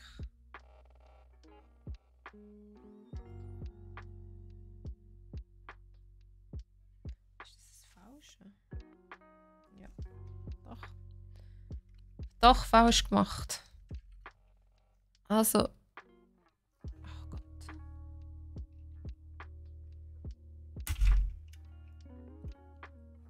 Ich darf nichts mehr sagen. Ich mache doch das Zeug so falsch.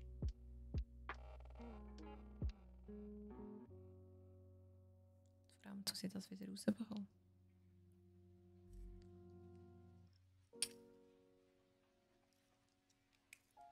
Haha.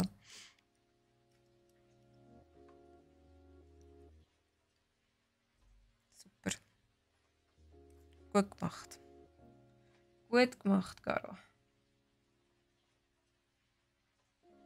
Wie?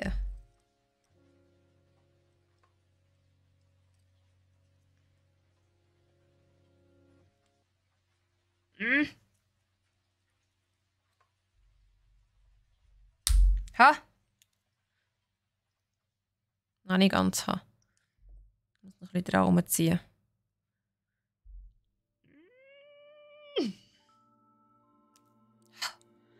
Ah! Ich habe das Gefühl, meine Hände sind schon so richtig noch rot.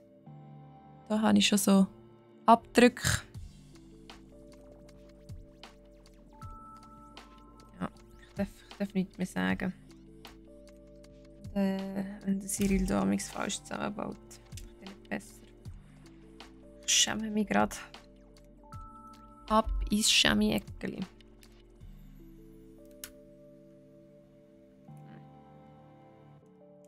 Jetzt müsst ihr da wieder reindrücken.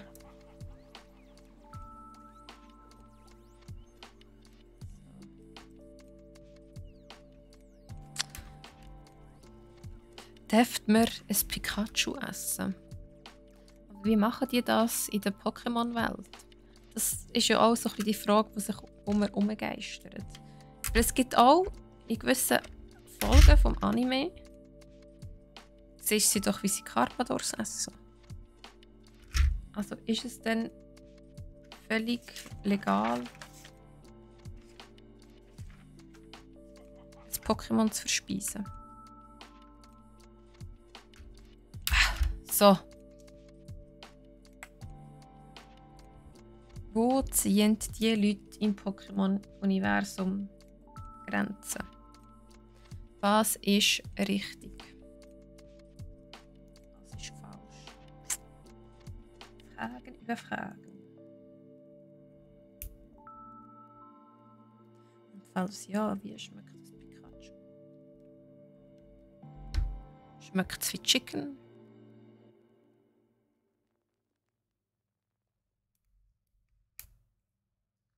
Hat sich die Frage auch schon mal jemand anders gestellt? Oder wie das nur ich?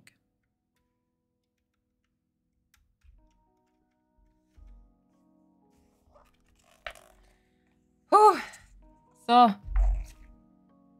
Wir haben langsam unsere Bohrtürme ready. Es sieht wirklich aus, als wären es so Bohrtürme. Fällt mir jetzt das Ding? Habe ich irgendwo etwas falsch reingesteckt? Da kommt nämlich so eins rein.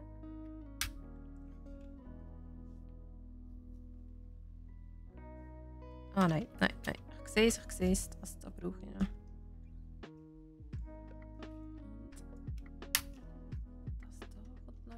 Das habe ich noch vergessen. Es hat zwar eine Anleitung, aber ich habe das Gefühl, ich habe die ganze Zeit wieder irgendwelche Teile vergessen. Aber man sieht, die Bohr ist wirklich so wie ein Bohrturm. Man könnte meinen, wir gehen nach Öl graben. Was sind wir jetzt da so? Nein. Das wäre Pack Nummer 3 gewesen. Und ich denke, Pack Nummer 4 geben wir uns noch. Und dann... Oh, Pack Nummer 4 ist wirklich nicht mehr viel.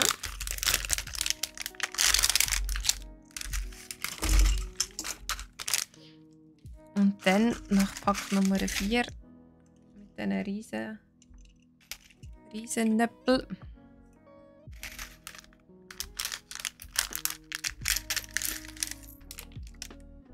Mal Vielleicht bin ich da auch viel schneller als ich jetzt denke.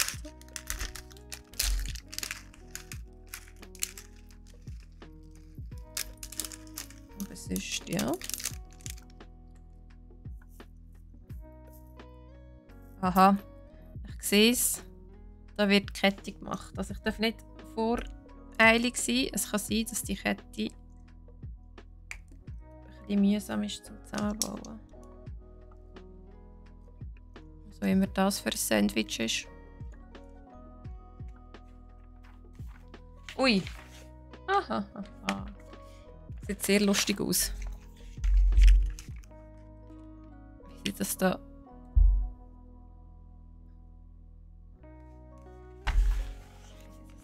Zum Machen. Es ist immer so, wenn ich etwas zeige in die Kamera, weiss ich nie. In welche Richtung muss ich? Also, wie geht das Lustige? So. Das da rein. Aha. Das ist wie ein Reissverschluss. Und dann.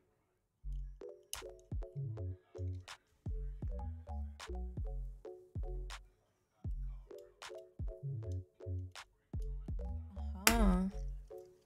Ah, und das hilft mir jetzt. Aha, haha. Smart. Die Vorrichtung hilft mir, dass ich das so schön verketten kann. Aha. Ich tue noch ein bisschen.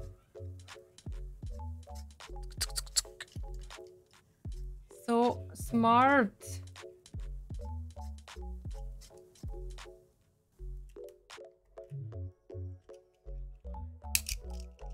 Wirklich sehr, sehr smart. Habe ich jetzt noch nie so gesehen. Aber ich habe auch noch nie so eine Kette zusammengebaut. Oder irgendein Set, das so eine Kette hatte. Ein Set, das eine Kette hatte.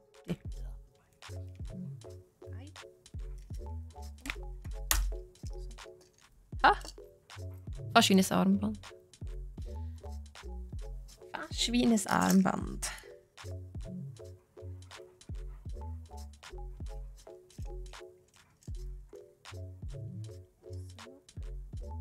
So, da meine Sträuchchen.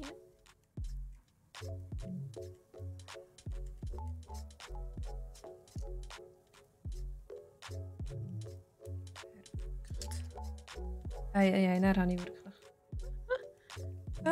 Ich sehe es schon. Meine Finger sind nicht trainiert.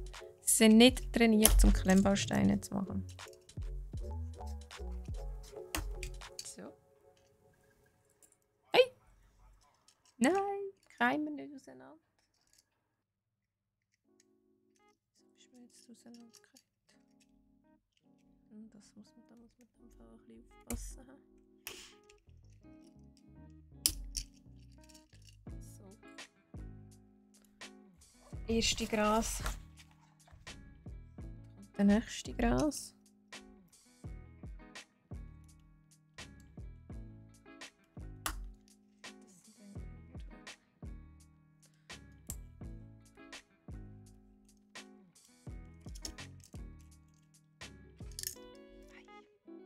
So fein und so klein.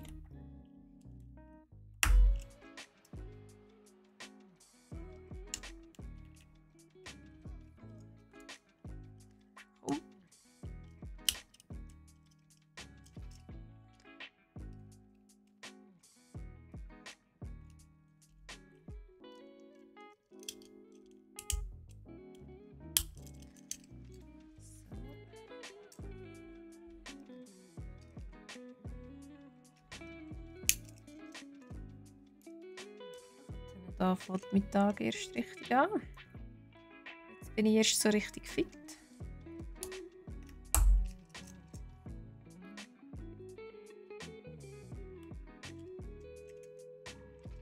Dann muss ich eben leider doch. Am liebsten würde ich dann jetzt so entspannt, wenn ich bin, einfach sagen, so, mache jetzt Feierabend. Ade, merci. Hat zwar keine Massage gehabt.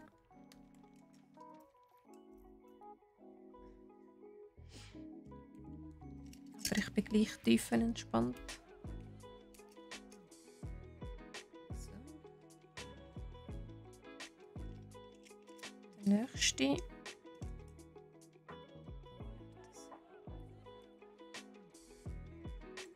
Tada. Das mache ich zweimal. Muss ich den anderen auch? Ah, den anderen mache ich auch zweimal.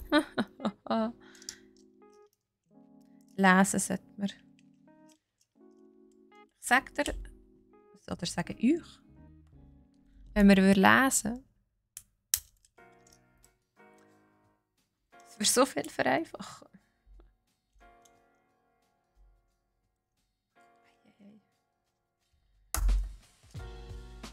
Ich weiss, ich tue da immer ein bisschen die Sicht drauf blockieren. Sonst bekomme ich es gar nicht zusammen.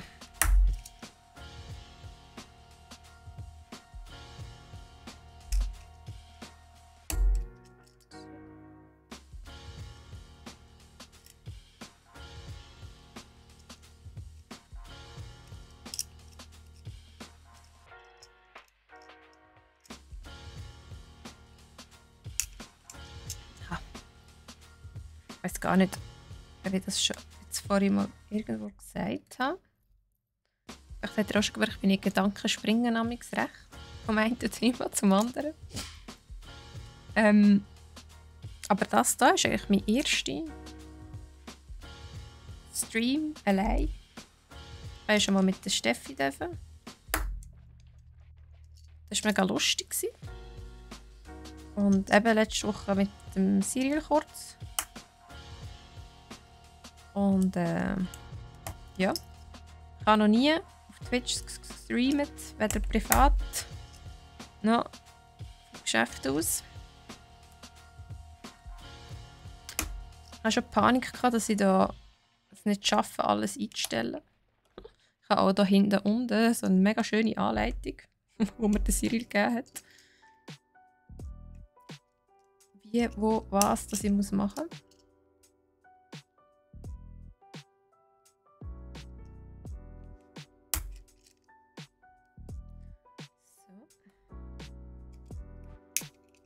Also eigentlich ist das die Jungfernfahrt, könnte man so sagen.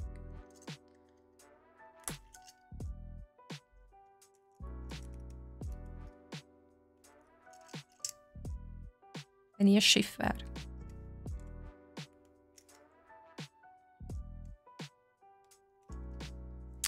Wenn ich eine Yacht wäre.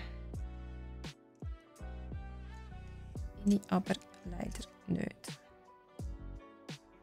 So. Okay. Je 2. Jetzt mal schauen, wie wir das zusammenhängen muss. Ich hoffe, das kommt gut. Gut mal, wie denn das da so zusammenhängt.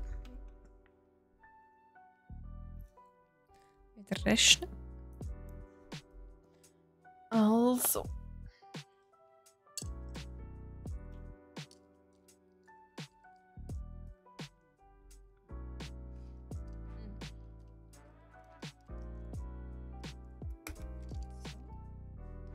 Dann haben wir da Zug.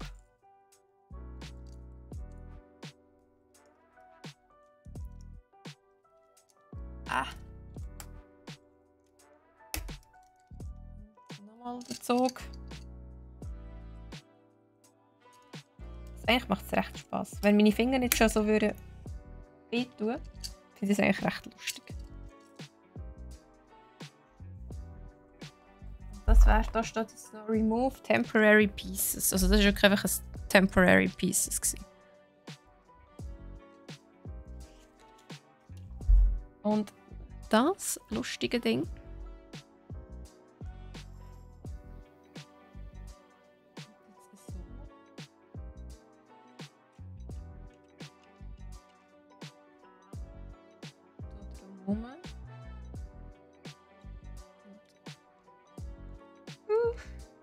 Zugemacht. Ui. Ui. Ha! Ich hasse. Zuck, zuck, zuck, zuck. Oh, ja, nicht schauen. Nicht, dass ich es kaputt machen kann. Es geht nur auf diese Seite. Und es ist gerissen.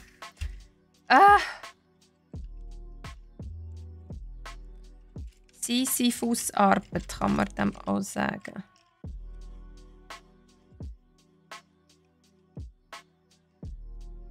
Die ganze Zeit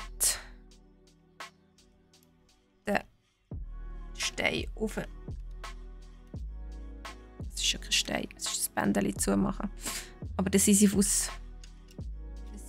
hat ja den Stein immer wieder aufrollen.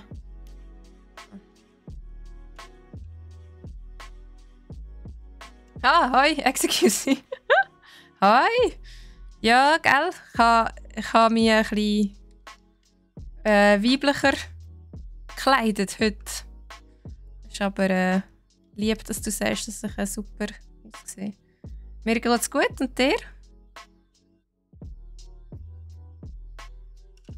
Wenn ich das Ding. Okay. Das ist jetzt gerade nicht so lustig. Ich nehme es zurück. Nicht lustig, die Schlange zu machen.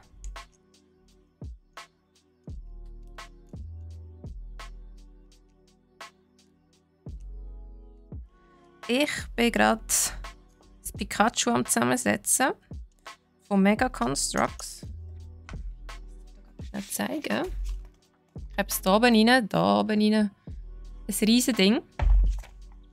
Und das ist doch schön, dass es dir auch gut geht.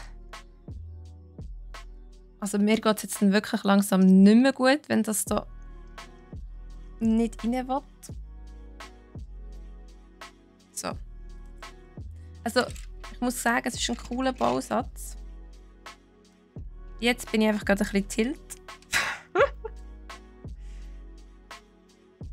Weil es nicht will, wie ich will. So. Falls du das noch nicht gesehen hast, es ist da so ein... Das ganze Pikachu sollte sich nachher bewegen können. Also es hat... Da kommt dann so ein Korbel rein und das Pikachu sollte dann laufen können. Und was auch immer das da ist, mit Gras, um sich zu bewegen. Aber ich will es gar nicht zu fest drehen jetzt, weil sonst geht es auseinander. Aber ja, es hebt. Ja, nicht mehr dran machen.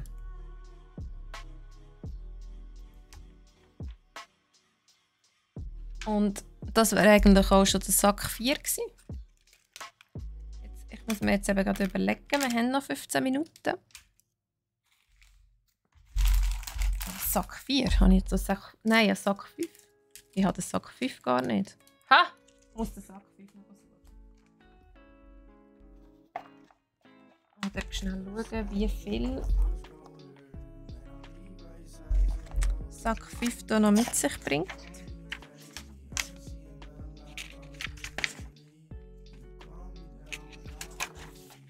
Ja, das sollte man noch schaffen. Ja, voll. Es ist der schöne Grasboden. Kommen wir gerade wieder. Ich muss den Sack 5 suchen.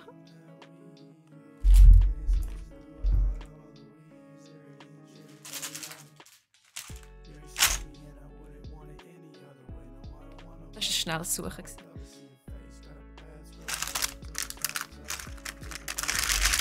Ja, also ich habe erst von einmal von Mega Constructs etwas zusammengesetzt. Das war Folie.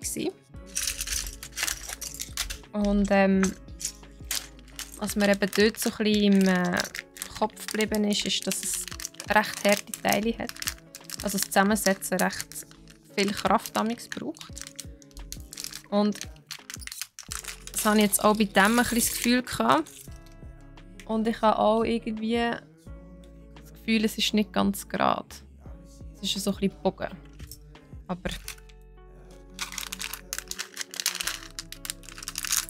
vielleicht ist das auch nur meine Wahrnehmung, dass ich nicht mehr so gerade sehe.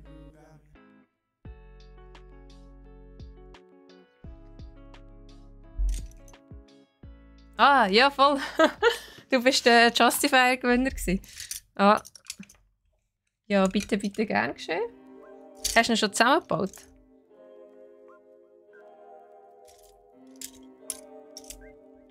Und falls ja, bist du schneller gewesen als der Cyril?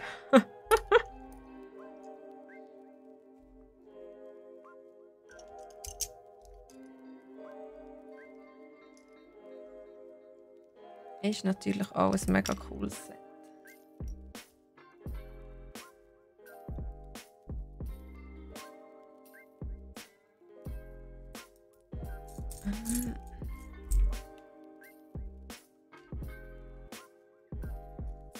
Amix die Sachen eigentlich selber behalten. Ah, das ist aber lieb. Was schaffen Sie denn, dass Sie mit Kindern arbeiten? Krippen oder Schule?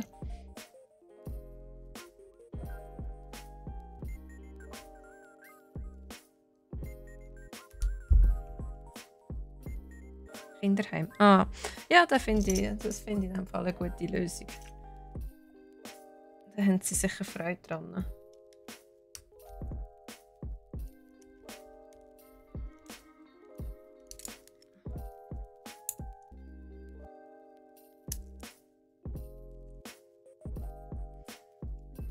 Vor allem, also ich weiss halt gar nicht so von den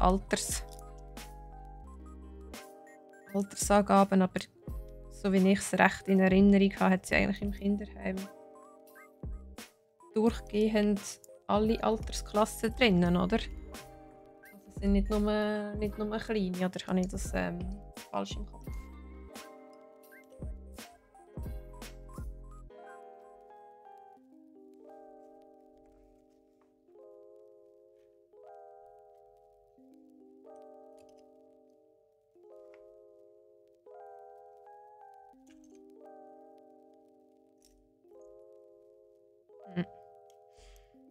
Wir haben darum eben auch damals in der Schulzeit haben wir eben auch eine gehabt, die im Kinderheim war.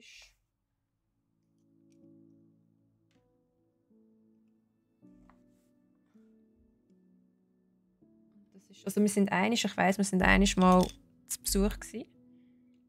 Und das war eigentlich noch schön eingerichtet gewesen. Es haben noch viel so riesigen Gemeinschaftsraum und so gehabt.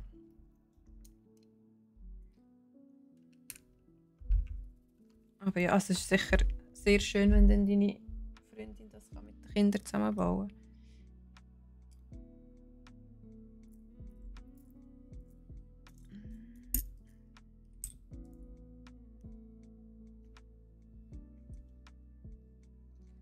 Da kann man ja schon fast sagen, da hat es dem von jemand Gutes gewonnen.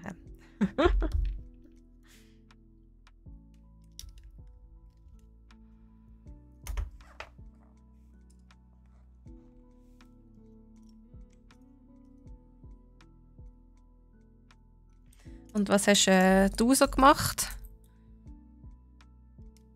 Hast du frei oder schaust du während dem Arbeiten?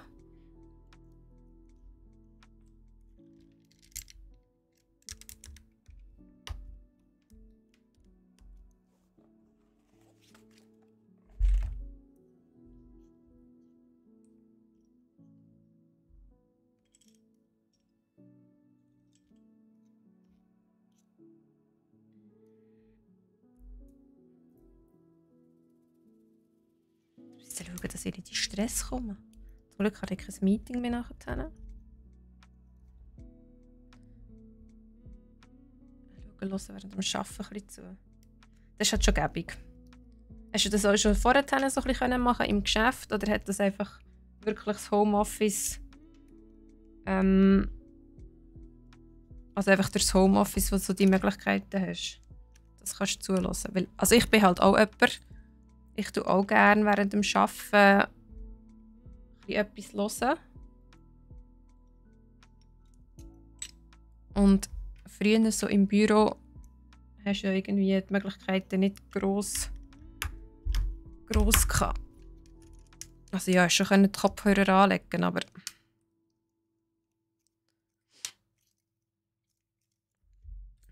irgendwie dann gleich nicht so das Wahre gewesen. Ah, easy, der IT-Herr. Also da hast du eigentlich schon immer Homeoffice in dem Fall gehabt. Das ist nice. Also ich muss sagen, ich liebe Homeoffice. Ich kann auch viel konzentrierter arbeiten. Und ich werde es, glaube ich, nicht mehr missen. Also, aktuell so bei einem 60% Pensum. Offizieller Arbeitsort. Ah. Hast du in dem Fall irgendwie, weil ich weiss nur noch, wo ja Homeoffice-Regelungen gekommen sind, mit den ganzen Steuern und irgendwie Abzug und weiss doch auch nicht was alles, ist bei dir in dem Fall schon immer so gewesen. Also das halt, du bekommst ja glaube ich einen gewissen Anteil auf Homeoffice für Strom und andere Gedönssachen. Das heisst, das hast du in dem Fall schon immer gehabt. Nice. Und 60% Pensum, das ist schon auch sehr schön. Momentan bin ich auch noch 60%, bis ich dann meine Schule fertig habe. Und ich weiss eigentlich gar nicht, wie ich das schaffen soll, nachher dann wieder. Ah, das ist seit März in dieser Firma. Ah ja, gut dann. Also ist es denn bei dieser Firma, wo du bist, schon immer so gewesen, oder jetzt einfach wegen... Also haben sie etwas gesagt, dass es einfach... ich mache momentan noch den Bachelor an der FHNW. Ich habe... Also manchmal frage ich mich, was mich dort damals geleitet hat. Das war schon immer so gewesen, okay. Ich habe vor Corona habe ich mit dem Betriebswirt angefangen und den abgeschlossen. Und während Corona habe ich den Betriebswirt dann auch bestanden. Und dann war halt so, ja, jetzt ist die Pandemie, irgendwie wollte ich gleich noch etwas weiteres machen. Und dann habe ich halt den Bachelor noch angefangen. Merci, aber das ist auch schon ein bisschen wieder ein Zeitchen her. Aber ja, ich war sehr froh, als ich es bestanden habe. Weil man denkt ja gleich immer, schafft man das noch?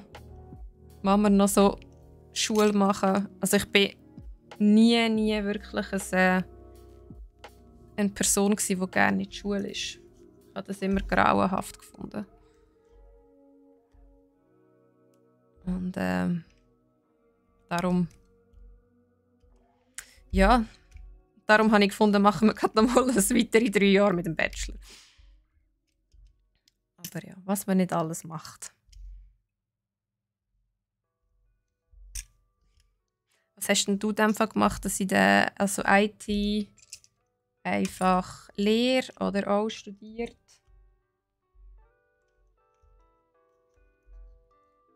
Oh, dann bist du jünger als ich. Im 4. Semester, was machst denn du für den Bachelor? Machst denn du? IT. Was gibt's alles?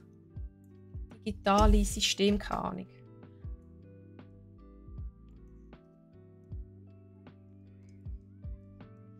Also ich bin natürlich in der Wirtschaft drin geblieben, mit Vertiefung Wirtschaftspsychologie. Und das ist ich bin jetzt im 7. Semester, Teilzeit. Und jetzt kommt ja langsam zum Glück das ganze Vertiefung für das, was ich ja eigentlich die Schule auch mache. Dann hoffe ich, wird es ein bisschen spannender. Weil mit Buchhaltung und Controlling hast du mich einfach jagen.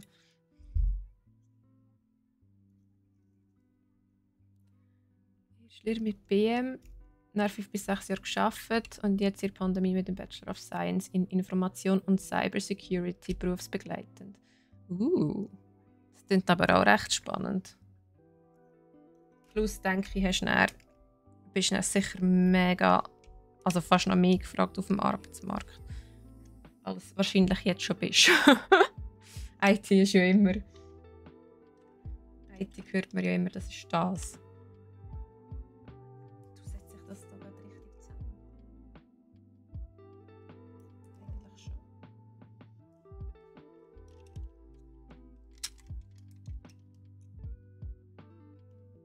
Das ist eins weiter.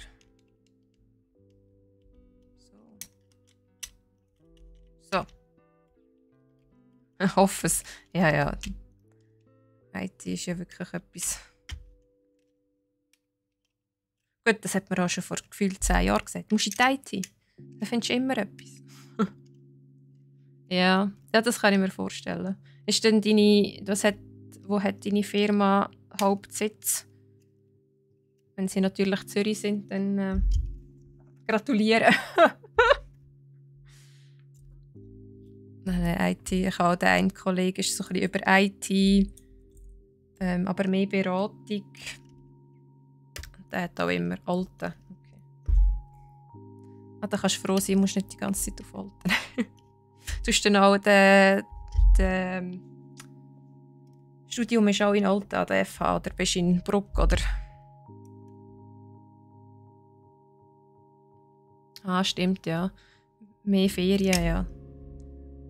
Und für die meisten Ferien müsstest du aber auf Luzern, habe ich mal gehört. Studium in Rotkreuz.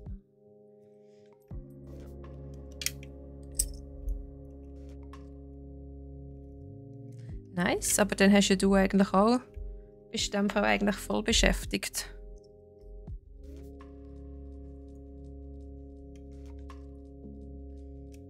Oder hast du das Gefühl, dass dein Studium eigentlich gar nicht so... Also wie empfindest du das? Fordert es dich genug oder sagst du, geht jetzt noch? Ist zwar Kanton Zug, aber Hochschule Luzern. Ah. Die sind ja eigentlich auch einen mega guten Ruf, Luzern. Also,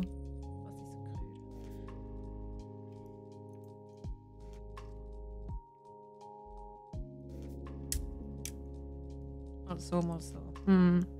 Das ist bei mir auch so, je nach Fach und natürlich je nach Dozent. Also wir haben auch einfach Dozenten, die ihre Folien ablesen. Wo du einfach denkst, so, okay, für das verdienst jetzt du gerade dein Geld, was du da gerade machst. Also während dem ganzen Online-Unterricht. Es hat ein Dozent, also das Dozentenpärli, die haben einfach ihre Folien aufgeladen in Wirtschaftskommunikation. Die Folien sind so grottenschlecht gewesen und auch so richtig schlecht beredet. Und ja, die haben einfach nur das gemacht. Haben so ihr Geld verdient, die Folien den Leuten gegeben und dann sind sie noch an die Prüfung gekommen. Exactly the same. Ja. Ja. Könnte aber locker die Hälfte schmeißen. Lehrer müsste man sein. Nein. Das wollte ich eigentlich nicht.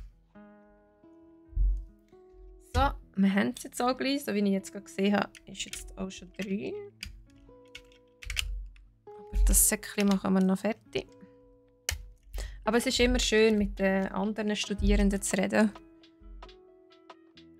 Weil oder wo halt so ein bisschen auch im Gleichen drin sind, dass es halt nicht so fordernd ist oder dass sie wie halt auch ein bisschen mehr erwartet haben von dem Ganzen. Weil es ist ja immer so, Fachhochschule, studieren, und dann besteht und dann denkst du so, ja, das war es jetzt gewesen. So.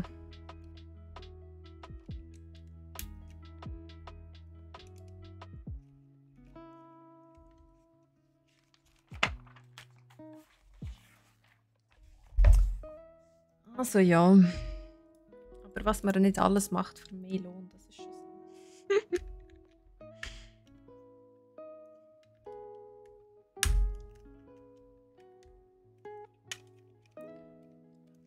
Ja, genau, das mit dem ganzen Blabla, das finde ich eben auch. Das ist auch bei uns beim ganzen HR, wo wir hatten. Wo dann halt, ja, das ist die optimale Methode, so muss es halt dann eben genau sein. Und du bist so, ah ja, es geht. Und, ich habe aber auch ein paar sehr junge noch bei mir im Studiengang. Und die halt noch gar nicht gearbeitet haben oder halt erst so ein bisschen angefangen haben zu arbeiten.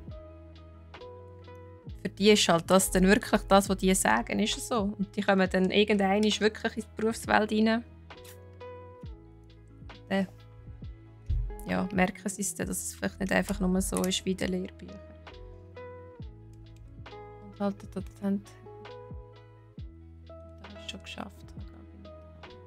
Ja. Ja. Also ich weiss, also meine Schwester hat halt auch, sie hat zwar auch gearbeitet, ein bisschen, aber sie ist halt Gymi, nachher haben wir gerade studieren und ist es so dann eigentlich in die ganze Geschäftswelt gekommen. Und sie ist schon ein bisschen auf die Welt gekommen, wo sie dann das erste Mal so in einer Grossfirma, wo dann halt so, es ist gleich nicht alles Textbook. Aber ja.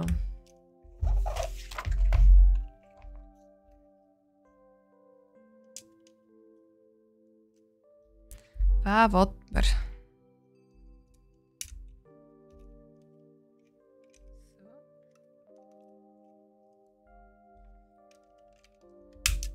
Was auch noch sehr lustig ist, ich glaube, das habe ich gar noch nicht gezeigt, man kann Schildchen mit Pikachu oder auf Japanisch. Also, was ist es? Katakana. Mein Japanisch ist nicht so gut. Ich weiß nicht, ob da wirklich Pikachu drauf steht.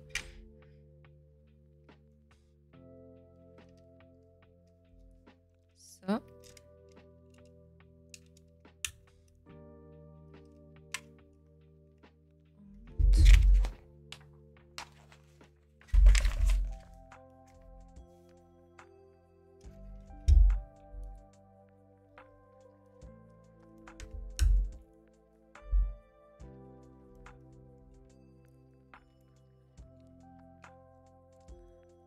Jetzt haben wir es dann gerade. Das heisst, nein, wir haben die Base noch nicht ganz fertig. Das heisst mit dem Sack 6. Aber das würden wir dann nächstes Mal machen. Jetzt muss ich das hier nur noch schön reinbekommen. Das wird jetzt.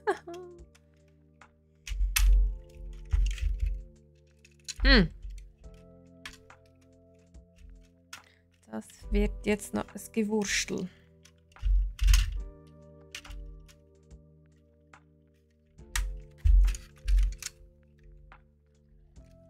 Also ich muss sagen, der Bausatz ist schon cool, aber da hat es so ein paar Sachen, die klein könnten besser gemacht sein. Geschafft. Und es ist nicht auseinandergefallen. Und da kommt jetzt noch das da drüber und das da.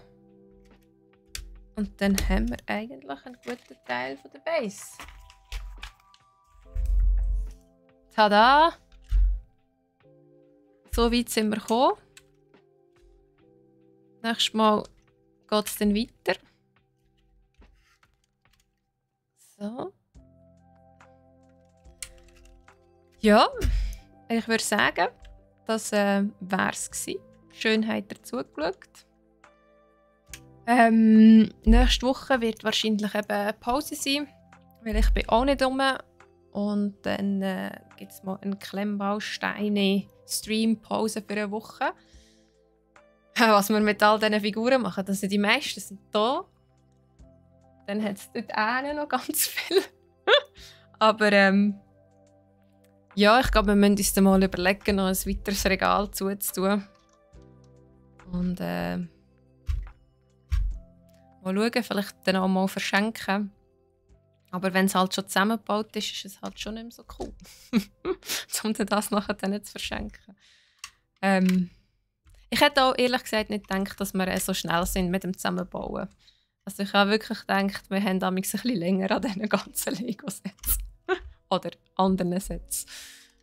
Genau. Aber ja, das ist ein Problem für die Zukunft, Garo.